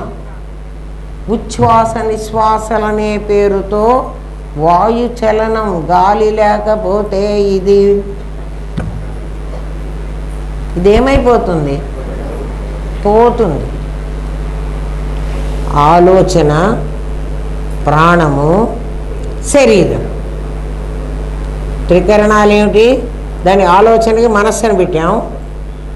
మనస్సు మొత్తం కాదు, మరి జాగ్రత్తగా గమనించండి. మనస్సు ఇనప ముక్క. ఇనప ముక్కలో చేరినటువంటి పరమాత్మ శక్తి చైతన్యం. అది లేకపోతే దాని పేరు ఆత్మ. మనస్సు ఆత్మ కాదు. మీరు మనస్సే ఆత్మ అని చెప్పారండి. అమ్మో నేను చెప్పలే. అర్థమవుతున్నదా? మీరు సంస్కృత పదాలు చెప్తున్నారండి, మాకు అర్థం కాదు. నేను ఏ పదాలు చెప్పటలే, మీ దగ్గరికి దిగొచ్చి మీ మామూలు వాడుకునే భాషలో ఏ కఠినమైన పదం ఉపయోగించలేని రూప క్రియ, నామరూప క్రియలు నీ నాది లక్షణాలు, నామరూపక్రియలు నీ నాది లక్షణాలు. మరి నేను లక్షణం ఏమిటి? ఆ నేను లక్షణం ఆ మనస్సులో చేరి ఈ శరీరంలో చేరి ఇనప ముక్కకు అంతా చేరింది. ఇనప ముక్క మొత్తంలో ఇందాక సగం ప్రపంచం తీసేసా కదా, నేను మనిషి జీవుణ్ణి. ఇప్పుడు ఇదంతా నేనే, జీవుణ్ణే. దీంట్లో ఏమేమి ఉన్నాయి? నా జ్ఞానేంద్రియ పంచకం, నా కర్మేంద్రియ పంచకం, నా సప్తవిధ ధాతువులతో కూడిన శరీరం, నాకు 3 ఉన్నాయి కదా మొత్తం. ఏమేమి ఉన్నాయి? మనస్సు, బుద్ధి, చిత్తం, అహంకారం, నా సూక్ష్మ శరీరం, ఎముకలు, కండరాలు, రక్తాలు, ఎముకలు, మాంసాలు కదా. ఇవన్నీ సప్తవిధ ధాతువులు నా స్థూల శరీరం. ఇది కాక నాకు ప్రాణాపాన వ్యానోదాన గాలి పీలుస్తున్నా, నా ప్రాణం, నా రజోంశ. ఇప్పుడు 3 చూపిస్తా మీకు. నా సత్వాంశ, మనస్సులో చేరిన నా గుణం, శక్తి, సత్వంతో తీసుకున్న శక్తి. నా రజోంశ, నా ప్రాణం. నా తమోంశ, నా శరీరం. నా దగ్గర ఈ 3 మైనస్ చేస్తే ఇంకా ఏమున్నాయో చెప్పండి మీరు. ఈ 3 మైనస్ చేస్తే ఏముంది? ఆత్మ ఉందా? ఈ 3 ఉంటే, అందుకే పప్పులో కాలేస్తున్నారు, అందుకే అడుగుతున్నా ఇక్కడ క్వశ్చన్. ఈ 3టిలోకి వచ్చినది కదురా ఆత్మ. ఈ 3 మైనస్ చేస్తే ఈ ఆత్మ ఇక్కడే ఉంటుంది. అప్పుడు దాన్ని ఆత్మ అనకూడదు. అది మీకు ఇప్పుడు అర్థమైంది, ఇందాక అర్థం కాలే. అట్లనే మాట్లాడుకోవాలిరా మనం అందరం. సత్సంగం అంటే అది. సత్సంగంలో నిస్సంగత్వం వస్తుంది. నిస్సంగత్వం అంటే ఏమిటి? ఈ 3 శరీరాలు నేను కాదు కదా. అహం బ్రహ్మాస్మి అన్నప్పుడు ఆ లోపల ఉన్న శక్తిని కదా, నేను ఆత్మని కదా. నేను ఆత్మని ఈ 3 మైనస్ చేస్తే నేను ఇది కదా. నేను ఇదైతే వ్యాపిస్తాను, నేను ఇదే అయితే ఇక్కడే ఉంటాను, నేను ఇదే ఆలోచించుకోండి. అర్థమైపోతుంది. అసలు ఎంత సింపుల్, ఎంత తేలికో అసలు బ్రహ్మ విద్య. అందుకే కృష్ణ పరమాత్మ అన్నాడు సుసుఖం. అర్జున, ఇది అసలు కాంప్లికేటెడ్ కాదురా, నువ్వు కాంప్లికేట్ చేసుకుంటున్నావు. నేనెందుకు కాంప్లికేట్ చేసుకున్నా అంటే, నీకు చెప్పేవాడట సరిగ్గా చెప్పలేదురా, వాడు చెప్పినా నువ్వు సరిగ్గా వినలేదురా.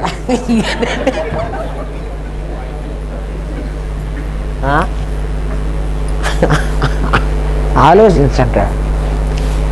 వాడు ఆత్మ అంటే ఏమిటని అడిగాడు కదా. ఇప్పుడు ఆత్మ అంటే ఏమిటి? ఆత్మ అంటే ఏమిటి? ముఖమా, కళ్ళ, చెవుల, చేతుల, కాళ్ళ, తలకాయ, లే హోల్ బాడీనా? హోల్ బాడీనా? కాదు. మరి అందుకని నీకు పంచకోశ విచారణ చెప్పి ఇది కాదు, ఇది కాదు, ఇది కాదు అని చెప్పారు. ఏదని చెప్పారు? ఆ లోపల ఉన్నది ఏదైతే ఉందో ఆ లోపల ఏముంది? ఇవన్నీ ఉంటే వీటికి ఒక శక్తి వచ్చి తగులుకుంది, అయస్కాంత శక్తి. అయస్కాంతం కాదు అది, అది సద్ఘన చిద్ఘన ఆనందఘనం. అది ఎక్కడుంది? మీరు చూపిస్తున్నప్పుడు ఇక్కడ సద్ఘనం అన్నారు, ఇక్కడ అస్థిభాతి అన్నారండి. అమ్మో, నేను అట్లా అనలేదు, మీకు చెప్పడానికి చెప్పాను. కానీ ఈ సద్ఘనం దీని దగ్గర కూడా ఉంది. ఇది సర్వవ్యాపి అయితే ఇక్కడ ఉన్నటువంటి మనస్సు, అదే సత్వగుణాలు, 3 గుణాలు కనుక ఇది లాక్కుంటే, ఈ 3 గుణాలు పనిచేస్తూ ఉంటే, నాకు ఇది ప్రపంచం కనపడుతుంటే కదా, ఈ లోపల ఈ 3 గుణాలను మైనస్ చేసేస్తే ఏమైపోతుంది? నా వ్యష్టి పోతుంది. దేశకాల వస్తువులు మైనస్ చేస్తే సమిష్టి పోతుంది. మరి అక్కడ ఏముంటుంది? ఇది కాదు, అక్కడంతా ఇదే ఉంటుంది. అర్థమైందా? ఇదే విషయాన్ని రేపు మళ్ళీ మీరు ఒక్కొక్కళ్ళు చెప్పగలరా? అంటే ఈ రాత్రి అంతా మీరు ఆలోచించుకోండి. ఇవాళ ఈ కొంచెమే మీకు 100% తెలుస్తుంది, జీరో అక్కర్లే. అప్పుడు మిమ్మల్ని గురువు కావద్దని నేను అన్నాను. ఇది మీకు తెలిస్తే మీరు ఇంకొకరికి ఖచ్చితంగా చెప్పచ్చు, మాకు తెలుసు అండి, అన్నమయ్య కోసం కూడా తెలుసు, ప్రాణమయ్య కోసం. మీరు తప్పుడు సంకేతాలు ఇస్తుంటే వాళ్ళందరూ చచ్చిపోతున్నారు, పాడైపోతున్నారు. అట్లా తప్పుడు సంకేతాలు ఇవ్వకండి. మీకు క్షుణ్ణంగా తెలుసు, అది భానుమతి అనగానే నేనే భానుమతి, నేను నాకెంత తెలిసిందో, తత్వమసి అనేటప్పటికీ అది నేను నేను భానుమతిని అని నాకెట్లా అనిపించిందో, తత్వమసి మహావాక్యం వినేటప్పటికీ అది నేను అనిపించాలి.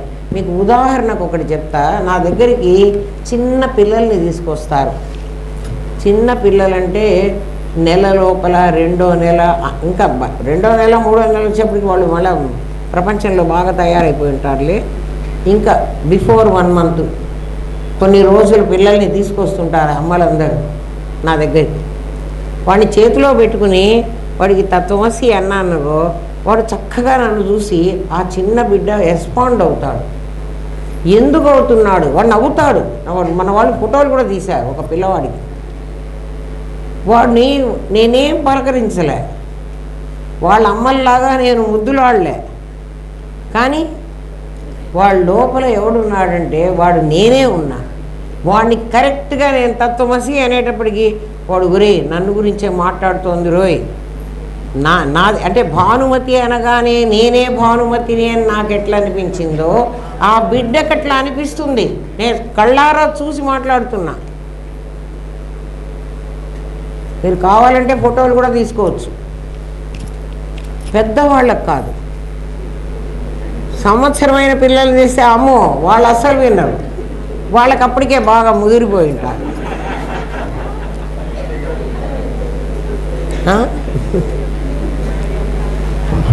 మన వాళ్ళు అందరూ అడుగుతుంటారు, ఎందుకు అంత పసి బిడ్డని అమ్మ దగ్గర తీసుకొచ్చావు అని. ఆ తల్లికి తెలుసు, ఆ బిడ్డకి తెలుసు, నాకు తెలుసు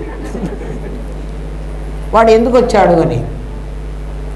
వాడు అనేటప్పటికీ, తత్వమసి అనేటప్పటికీ వెంటనే వాడు అంటే మనకి ఇంత పెద్దవాళ్ళమై మనకు తెలియలేదు. ఎందుకు పెద్దవాళ్ళమై తెలియలేదంటే మనం నాదితో అంతా కలిసిపోయి ఉన్నాం. నాదికి భానుమతి అనే పేరు పెట్టారు. వాళ్ళెవరో భానుమతిని గురించి మాట్లాడుకుంటే నేనెందుకు స్పందించాలి అనేది అనదు. నన్ను గురించే అంటే నా నాదితో అంత తాదాత్మ్యం చెందింది. అంత నీవు నీ నేనుతో తాదాత్మ్యం చెందాలి. నా నేనెక్కడున్నాడు, నా నాదెక్కడుంది, నేను ఎట్లా వేరు చేసుకోవాలి, నాకు ఇది చాలా కష్టంగా ఉందే. ఏం కష్టం లేదు. అయస్కాంతం ఇనప ముక్క అయస్కాంతాన్ని దాని లోపలికి ఎలా లాక్కుంది? ఎవరన్నా దాని లోపలికే ఓ అయస్కాంత శక్తి నువ్వు ఇనప ముక్కలోకి వెళ్ళవే. మనం ఏదో కరెంటు పెట్టి ఇన్ని యూనిట్లు వెళ్ళే వరకు ఉండి మనం ఫోన్కి ఛార్జ్ చేసుకుంటాం కదరా కరెంటుని. ఛార్జర్ ఇక్కడ తగిలిచ్చి ఓ కరెంటు నువ్వు లోపలికి అట్లా కాదు. ఎవడు దాన్ని తీసుకోవడంలే. నేను అట్లా కనుక పంపిస్తే ఉపాదానం నిమిత్తం 2 ఉన్నాయి. అప్పుడు అది సృష్టి అవుతుంది. ఇక్కడ సృష్టి జరగలే. ఎప్పుడైతే ఇనప ముక్క పెట్టానో అయస్కాంత శక్తి వెళ్ళింది. ఏమ్మా ఆ శక్తి పనిచేస్తుంది. ఆ ఇనప ముక్క ఉన్న స్థితి అస్థి భాతి. ఎందుకని దాన్ని అస్థి అంటున్నానంటే దాని ఉనికి అది ప్రతి క్షణం నాకు చూపిస్తున్నది. ఏం చూపించింది? ప్రతిదీ ఉన్నదంటున్నారు కదరా, లేదంటలేదు కదా. ప్రతిదీ ఉన్నది అని నువ్వు ఎట్లా అంటున్నావో, ఆ ఉన్నదాన్ని నువ్వు ఎట్లా గుర్తిస్తున్నావో, ఆ ఉన్నదాని దగ్గర ఖచ్చితంగా దేవుడు ఉన్నాడు. దేవుడు ఉన్నాడంటే ఎట్లా అనుకున్నామండి? ఆ ఉన్నవాడు కదులుతున్నాడు కదరా. వాడి ఫంక్షన్ని బట్టి వాడి వాడి ఫారం కనుక్కో. మరి దేవుడు లేడంటావు వాడు ఎదురుగా కనపడుతుంటే. ప్రహ్లాదుడు ఏం చెప్పాడో తెలిసినా, కదులుతుంటే కనపడుతుంటే వాడే దేవుడు అని అంటుండే. విష్ణుడు ఇంటియే కానీ వేరొండు లేడు అని. ఒరే వీడేనా విష్ణువు, ఈ కదిలేవాడేనా? ఎందుకంటే ఫంక్షన్ చేస్తున్నాడు.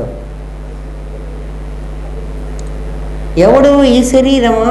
కదిలింది శరీరం కదా, కదిలించినవాడు. Very good.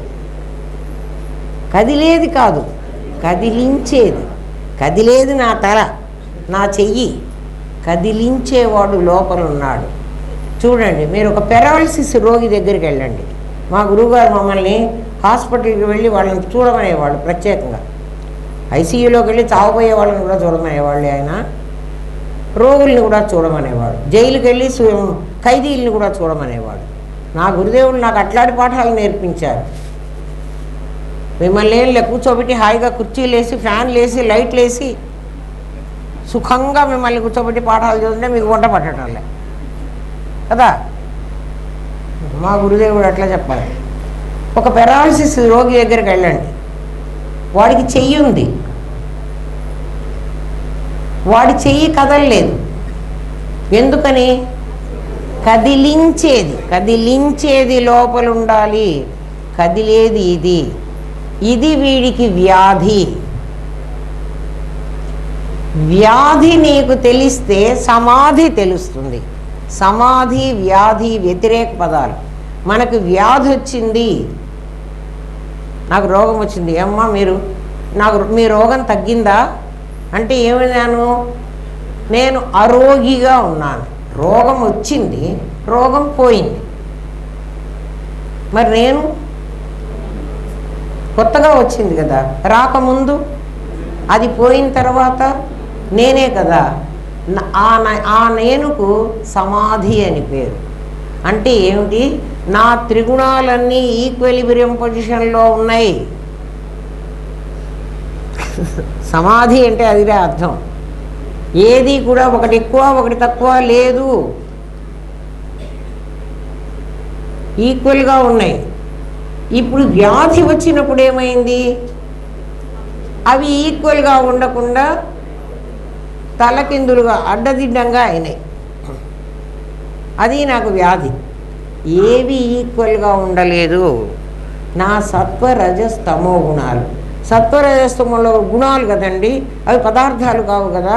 వాటికి ఈక్వల్గా ఉండడం, ఈక్వల్గా లేకపోవడం ఏమిటండి అని మీరు అడగచ్చు కదా.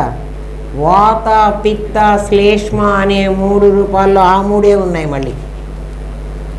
అందుకే నేను ఎప్పుడో చెప్పాను, త్రిపుటి రహితుడైన తాను త్రిపుటి రహితుడైతే మైనస్ చేసేస్తే ఏం మైనస్ చేయమంటారు? ఆ 3ని మైనస్ చేయండి. ఆ 3 ఏమైనాయి? నామరూపక్రియలుగా నా దగ్గర ఉన్నాయి కదా. నామరూపక్రియలు ఏమిటి? సత్వరజస్తమో గుణాలు. నథింగ్ బట్ సత్వరజస్తమో గుణాలు. నామరూపక్రియలు, సత్వరజస్తమో గుణాలు. అవే వివర్తమై నాకు వాత, పిత్త, శ్లేష్మ. మీకు ఏ రోగం అన్నా వచ్చిందనుకో, వెంటనే ఏమంటాడు? కఫం ఎక్కువైంది, పైత్యం ఎక్కువైంది, వాతం, గ్యాస్ పట్టింది, burning sensation, gas. What is that? ఆలోచించండి. ఈ 3 సమానమైన పొజిషన్లో ఉన్నాయి. నేను హెల్తీగా ఉన్నాను. అర్థమవుతోందా? నువ్వు హెల్తీగా ఉన్నావురా, నువ్వు సచ్చిదానంద స్వరూపుడివి, నీకు రోగం లేదు. మరి రోగం ఎవడికి? నీ వెధవ 3 గుణాలకు వచ్చింది రోగం. కాబట్టి నాదికి రోగం వచ్చింది, నేనేనికి లేదు. 3 నెలల తర్వాత పాఠం చాలా ఘాటుగా ఉంది కదా.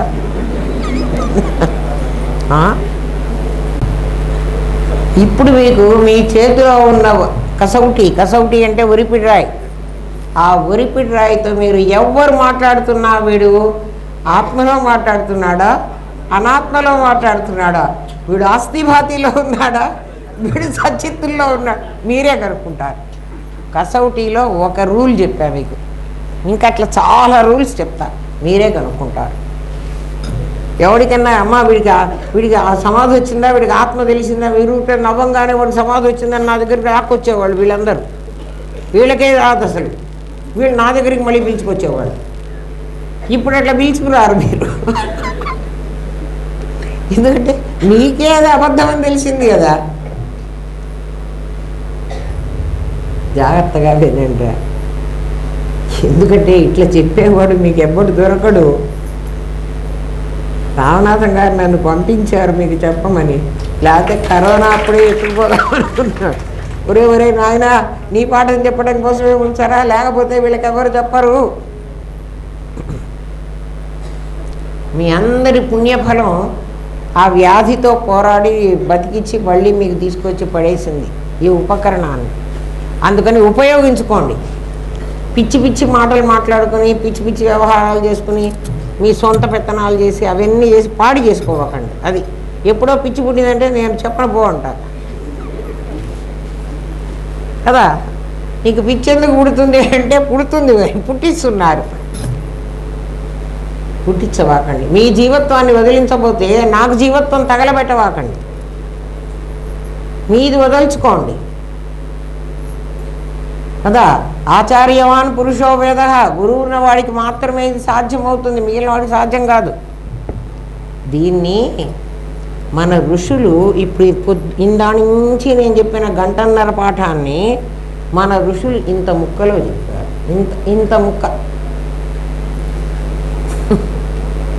శ్లోకార్థేన ప్రవక్ష్యామి, అర్ధ శ్లోకంలో చదువుతా అన్నాడు ఒక మహానుభావుడు. ఏమిట్రా నాయన, బ్రహ్మ సత్యం. ఏది సత్యం? ఇది సత్యం. జగత్తు మిథ్య.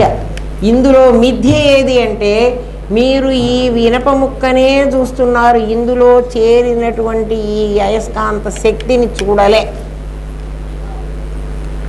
ఈ ఇనప ముక్క పనిచేస్తోంది అనేది మీకు మిథ్య. ఇప్పుడు నా దగ్గరికి వచ్చి మీరు ఈ ఇనప ముక్కని కనుక్కోండి. ఇప్పుడు పాఠం చెబుతున్నది అన్నప్పుడు మీరేమంటారంటే అమ్మగారు పాఠం చెప్పారు అంటారు.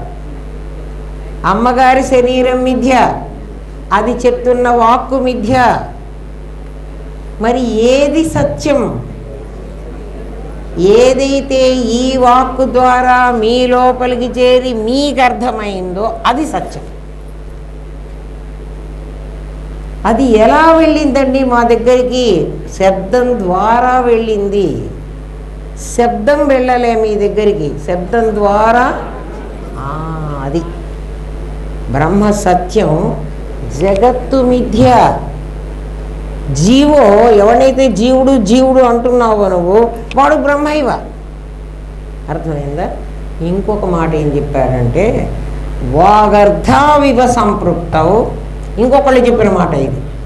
వాగర్ధావివ సంపృక్తవు వాగర్ధ ప్రతిపత్తయే జగత పితరవు వందే పార్వతీ పరమేశ్వరం. అమ్మో, ఇది మరీ పెద్ద మాట. ఏమిట్రా ఈ మాటకు అర్థం అంటే వాక్ అర్ధ. వాక్, ఇందాక నేను ఒక శబ్దం మీ దగ్గరికి పంపించాను, ఇందాక గంటన్నర నుంచి పంపిస్తూనే ఉన్నా. శబ్ద తరంగాలవి, తరంగంగా వెళుతున్నవంటే సౌండ్. ఆ సౌండ్తో పాటు ఒక హీట్ పోతున్నది. సూర్యకిరణాల నుంచి మనకు వచ్చేది ఏమిటి? సౌండ్ అండ్ హీట్, అంతేనా? సూర్యకిరణాల నుంచి మనకు వచ్చేది ఏమిటి? లైటు. లైట్ అంటే వేడే కదా. శబ్దం, శబ్దం వస్తోంది, వేడి వస్తోంది కదా. అదే కదా ఉరుములు మెరుపులు, అవన్నీ వద్దులే, ఇంకా అంత దూరం వెళ్ళొద్దు. మీకు అర్థం కావడం కోసం చెప్తున్నా. శబ్ద తరంగాలతో పాటు ఒక అర్ధ తరంగాలు మీ దగ్గరికి వస్తున్నాయి. జ్ఞానం అనేది అయస్కాంత శక్తి చేరిందే. ఈ శబ్దంలో అయస్కాంత శక్తి ఉంది. అది ఎక్కడి నుంచి ఉంటుందంటే నా సద్ఘన చిద్ఘన ఆనందఘనంలో నుంచే వస్తోంది. అది లేకపోతే శబ్దం మామూలు మాటలు అవుతాయి. దాన్ని అర్థం అంటున్నాను. అర్థానికి రూపం ఉండదు. అర్థం మీ లోపలికి చేరాలి.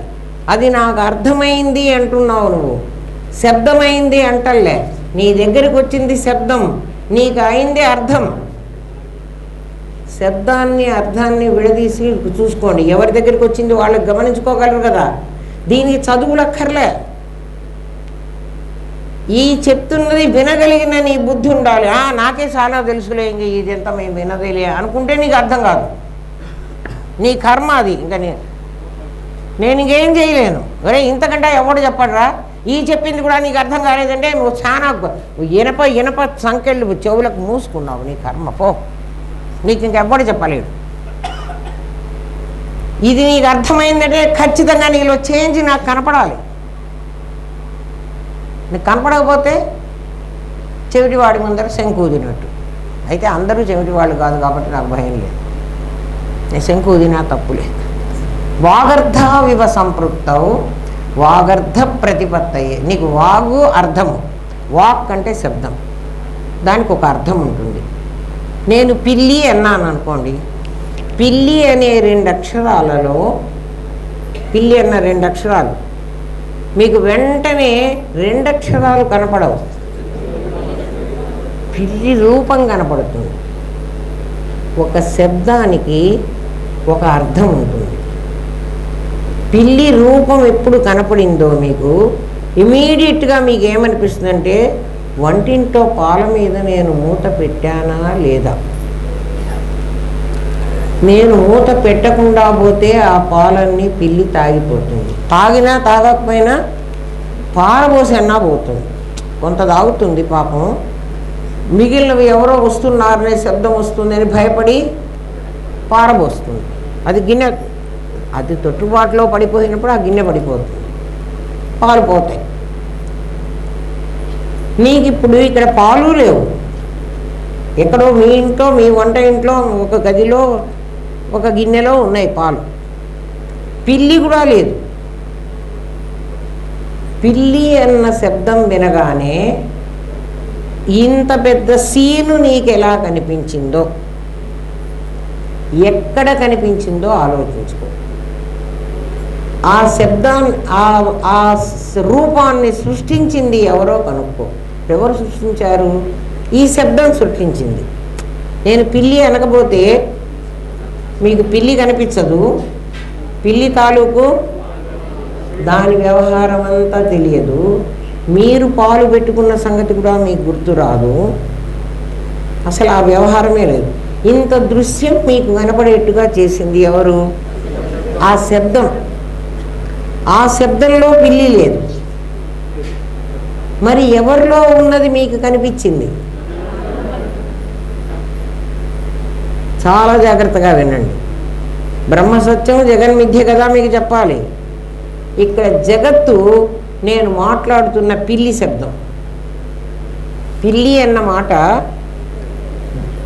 మాట్లాడాను, కనపడుతోంది కదా. ఇది ప్రపంచం కనపడుతోంది. పిల్లి అన్న మాట నేను మాట్లాడాను, కనపడమే కాదు వినపడింది. ఇమీడియట్గా మీకు ఒక దృశ్యం కనిపించింది. ఏం దృశ్యం? వంట ఇల్లు, వంట ఇంట్లో పాలగిన్నె, పాలగిన్నెలో పాలు, ఒక పిల్లి రూపం.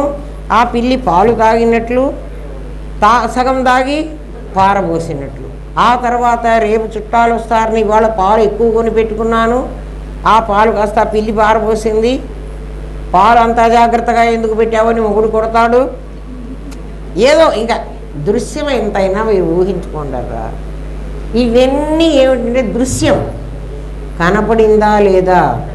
నాకు కనపడలేదండి. అనిపించిందా లేదా? అనిపించింది. ఆ అనిపించింది మిథ్య. అది మిథ్య ఎట్లా కనుక్కోవాలో ఇప్పుడు చెప్పాను. అసలు ఇంతకంటే ఎప్పుడు చెప్పడు, ఎందుకంటే నేను అనుభవించింది మీకు చెప్తున్నా. మిథ్య మిథ్య అంటే కనిపిస్తుంది, కనిపించినా అది నిజంగా లేదు. నిజంగా ఉన్నది ఏమిటి అంటే పిల్లి కూడా లేదు. మీకు ఏదైతే శబ్దం ద్వారా పిల్లి అని చెప్పానో, ఏదైతే ఆ పిల్లి అనే శబ్దం ఇంత దృశ్యాన్ని ఊహించి పెట్టిందో మీ దగ్గర, ఎందుకంటే మీ దగ్గర ఎవడున్నాడు? సచ్చిత్తులు ఉన్నాయి, ప్రతి ఒక్కరి దగ్గర ఏమున్నాయి? ఇప్పుడు ఎవరు ఆ సృష్టించింది ఆ సీన్, ఆ దృశ్యం? ఆ సచ్చిత్తులే. పరమాత్మ ప్రపంచంగా కనిపించాడంటే అది మిథ్య. పరమాత్మ మీ లోపల ఉన్నవాడు, మీకు కనిపించింది ప్రపంచం మిథ్య. మరి జీవో మీరే కదా జీవుడు అని అనుకుంటున్నారు. అంటే నాదితో చేరిన మీరు జీవుడు అనుకుంటున్నారు. బ్రహ్మైవ, ఆ పరమాత్మ లోపల అనిపించడం అనేవాడు ఉండకపోతే ఇది అనిపించదు. నాది కనిపించలే, నేను కనిపించింది కదా. జీవుడు బ్రహ్మమే. ఇప్పుడు పార్వతీ పరమేశ్వరులను చూపించమంటారా మీకు? గుడికి పోయి పార్వతీ పరమేశ్వరులు అనవాకండి. ఇప్పుడు మీ దగ్గర చూపిస్తా. ఎందుకంటే విష్ణువు లక్ష్మీదేవి వేరే వేరే ఉంటారు. పాపం ఆయన్ని వదిలిపెట్టి ఆమె కొల్లాపురం కూడా పోయిందట. ఆమె పోయిందని ఆయన ఏడుచుకుంటూ కూర్చున్నట్ట. ఏడుచుకుంటూ కూర్చొని అక్కడ వచ్చి వెంకటేశ్వర స్వామి లాగా పుట్టాట. వాడు కథ చెప్తారు, మీరు వినండి. నీ కర్మ. అది చెప్పేవాడికి ఒక కర్మ, ఈ వినేవాడికి ఒక కర్మ, అది ఆచరించేవాడికి ఇంకో కర్మ. అమ్మో మీరు దేవుడు లేడని చెప్తున్నా. నేను దేవుడు లేడని చెప్పడంలే, దేవుడు మీరేనని చెబుతున్నా. అయినా ఇది కూడా వింటామండి, అది కూడా చేసేస్తుంటామండి. మా ఇంటి దేవుడు అండి, ఇంటి దేవుడికి పోకపోతే మా ఇంట్లో మా అత్త మా మామ తంతారండి నన్ను. మంచిది. అందుకని నువ్వు స్పిరిట్ అయిపో. అత్త మామ కోసం నీ నాదిని తిరుపతికి పంపించుకో, నీ కర్నూలులోనే పెట్టు.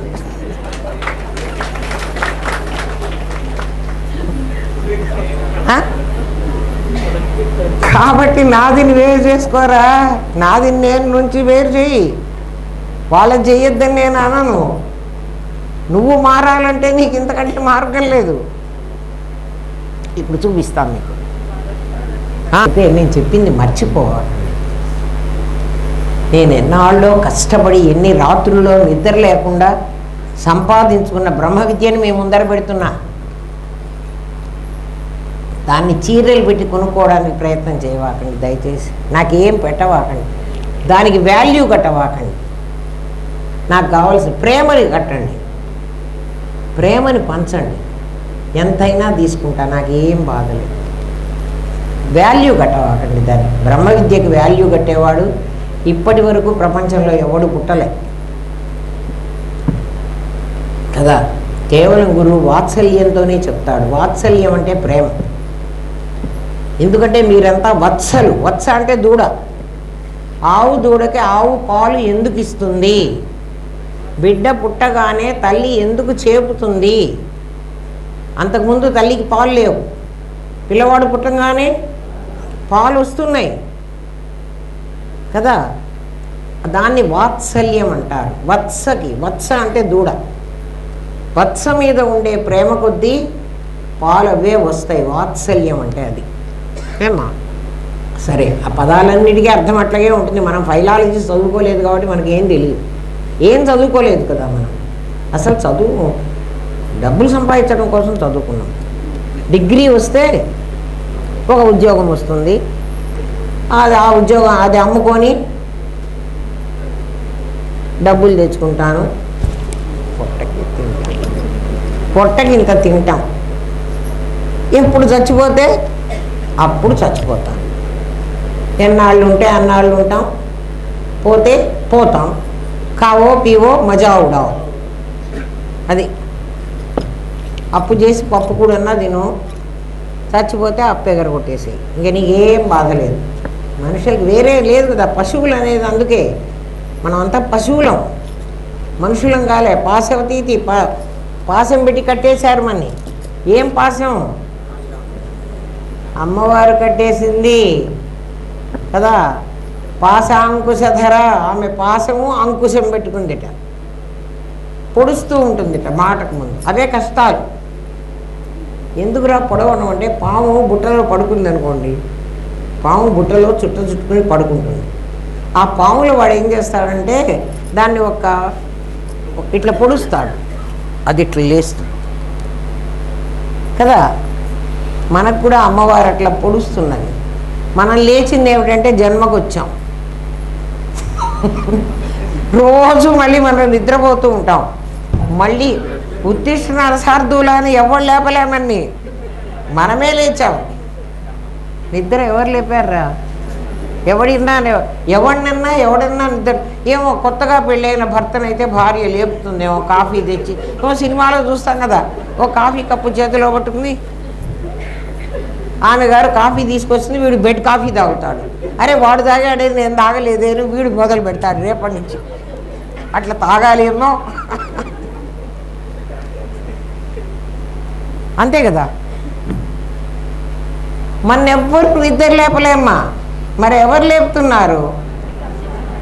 ఆ అమ్మగారు తన చేతిలో ఒక పాశం, ఒక అంకుశం పెట్టుకుంది.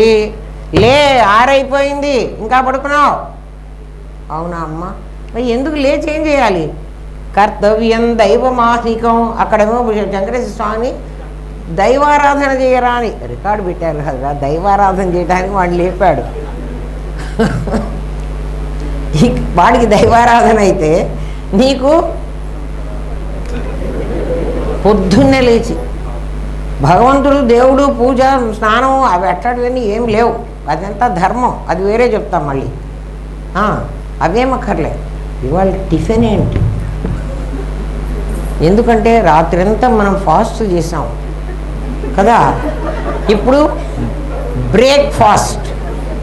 ఫాస్ట్ని బ్రేక్ చేస్తాం. దేంతో? ఇడ్లీ, దోశ, వడ, ఉప్మా. పెళ్ళిళ్ళలో చేస్తారే 4 వెరైటీ. ఏమిరా బ్రేక్ఫాస్ట్ పెట్టారు అంటే 4 వెరైటీస్ పెడుతున్నారా లేదా? పెట్టకపోతే మన స్టేటస్ తక్కువ. అమ్మో, స్టేటస్ చాలా సింబల్ కావాలి. ఇచ్చేవాళ్ళందరూ వాగర్ధావివ సంపృక్తౌ వాగర్ధ ప్రతిపత్తయే. వెంకటేశ్వర స్వామి అదే విష్ణుమూర్తికి లక్ష్మీదేవి విడిగా ఉంటుంది. అస్సలు విడిగా ఉండదు. మా శక్తి ఎప్పుడూ కూడా తన లోపల ఉండాలి. విడిగా ఉంటే వీడి శవమైపోతాడు. శివం ఇకారం శక్తి బీజం.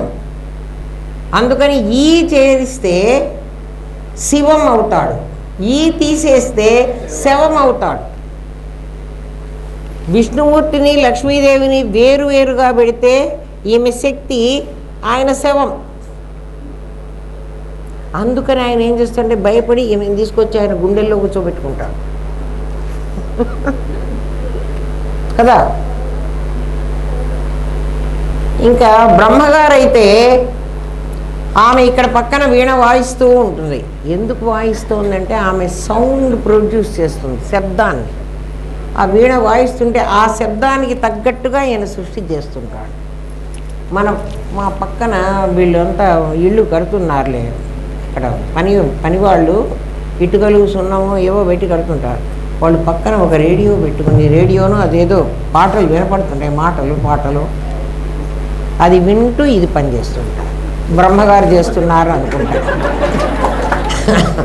బ్రహ్మగారి పని ఏమిటంటే అమ్మవారు వీణ వాయిస్తుంటే, అక్కడికి అమ్మవారు లేదు కాబట్టి వాళ్ళకి, ఒకవేళ అమ్మవారు కూడా ఉందేమో, వాడు వాడి భార్య ఇద్దరు చేసుకుంటున్నారేమో, పని నాకు తెలియదులే. కానీ ఈ అమ్మవారిని పెట్టుకుంటారు. ఇది పెట్టి అక్కడ రేడియో పెట్టారో ఏం పెట్టుకున్నారో మొత్తానికి పాటలు అయితే వినపడుతుంటాయి.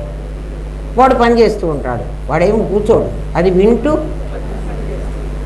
బ్రహ్మగారు కూడా సృష్టి అలాగే చేశారు. సరస్వతీదేవి పక్కన వీణ వాయిస్తూ కూర్చుంటుంది. ఎక్కడైనా బొమ్మ చూడండి, మీకే తెలుస్తుంది. ఈ బొమ్మలన్నీ ఇది జరుగుతోంది అని మీకు అనిపించాలి, అందుకని బొమ్మలు పెట్టారు వాళ్ళు సింబాలిక్గా. మనం ఏం చేస్తున్నాం? ఓ సరస్వతి, బ్రహ్మగారి బొమ్మ చాలా బాగా చెక్కాడండి. ఏంది చాలా బాగా? రంగులు బాగున్నాయా? ప్లాస్టర్ ఆఫ్ ప్యారిస్ బాగుందా?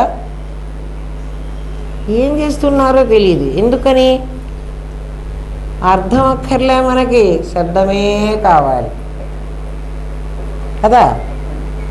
మనందరం నాదిని గురించే కదా వ్యవహారం చేశారు. నేను అక్కర్లే, మనకు నేను గురించి ఆలోచనే లేదు. సరే పోనీ.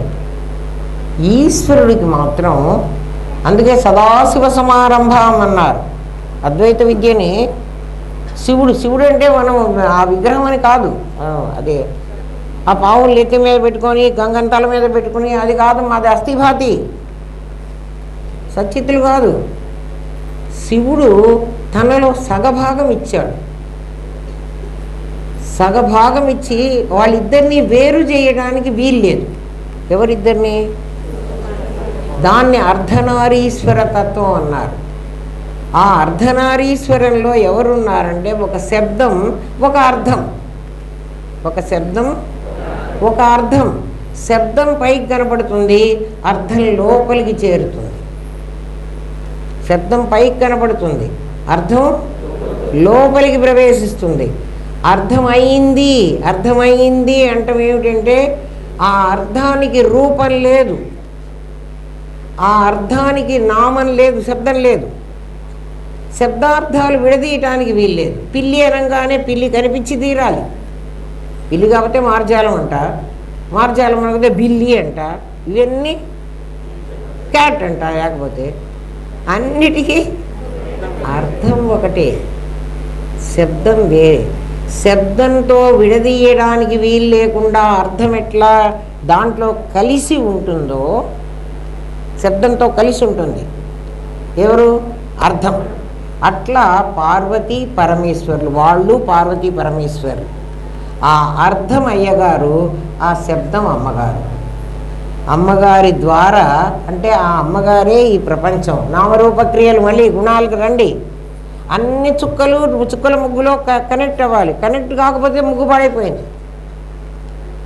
ఎవడు ఏ ఋషి చెప్పినా, ఏ వాక్యం చెప్పినా నువ్వు అనుకుంటున్న అర్థానికి కనెక్ట్ అవ్వాలి, లేకపోతే నీ తప్పు. ఇది సాధన చేసుకునే విధానం.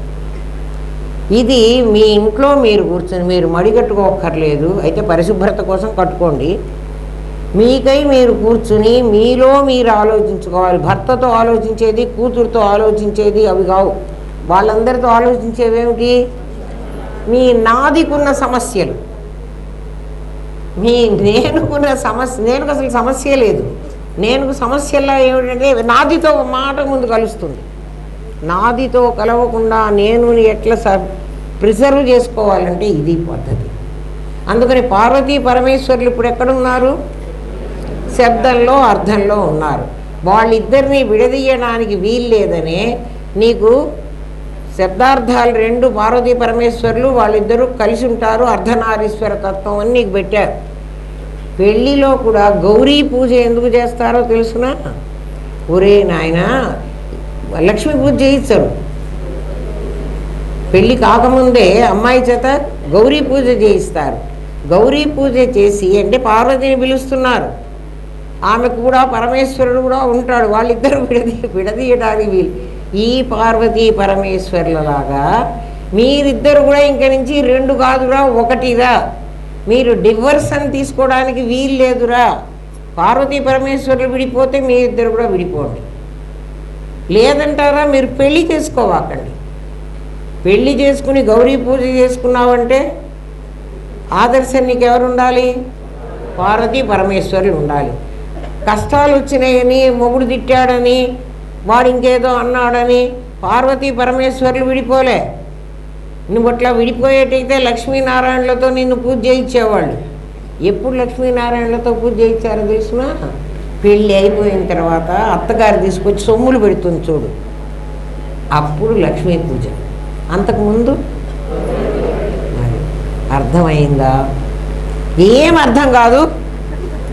పిచ్చి పిచ్చివన్నీ చేసి అమ్మ అట్లా చేయకూడదట కదా, ఇట్లా చేయకూడదు, మా అమ్మమ్మ వాళ్ళు ఇట్లా చెప్పారు, మా అంకోళ్ళు. మీరు మా అమ్మమ్మ వాళ్ళు చావు కొట్టండి.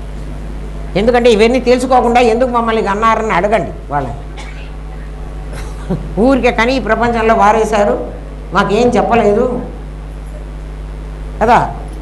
కనీసం చెప్పేవాడు రామనాథం గారి దగ్గరికి బోండేనన్నా అనలేదు మీరు. నేను ఇట్లాగే చెప్తుంటే గంటలు గంటలు అయిపోతుంది.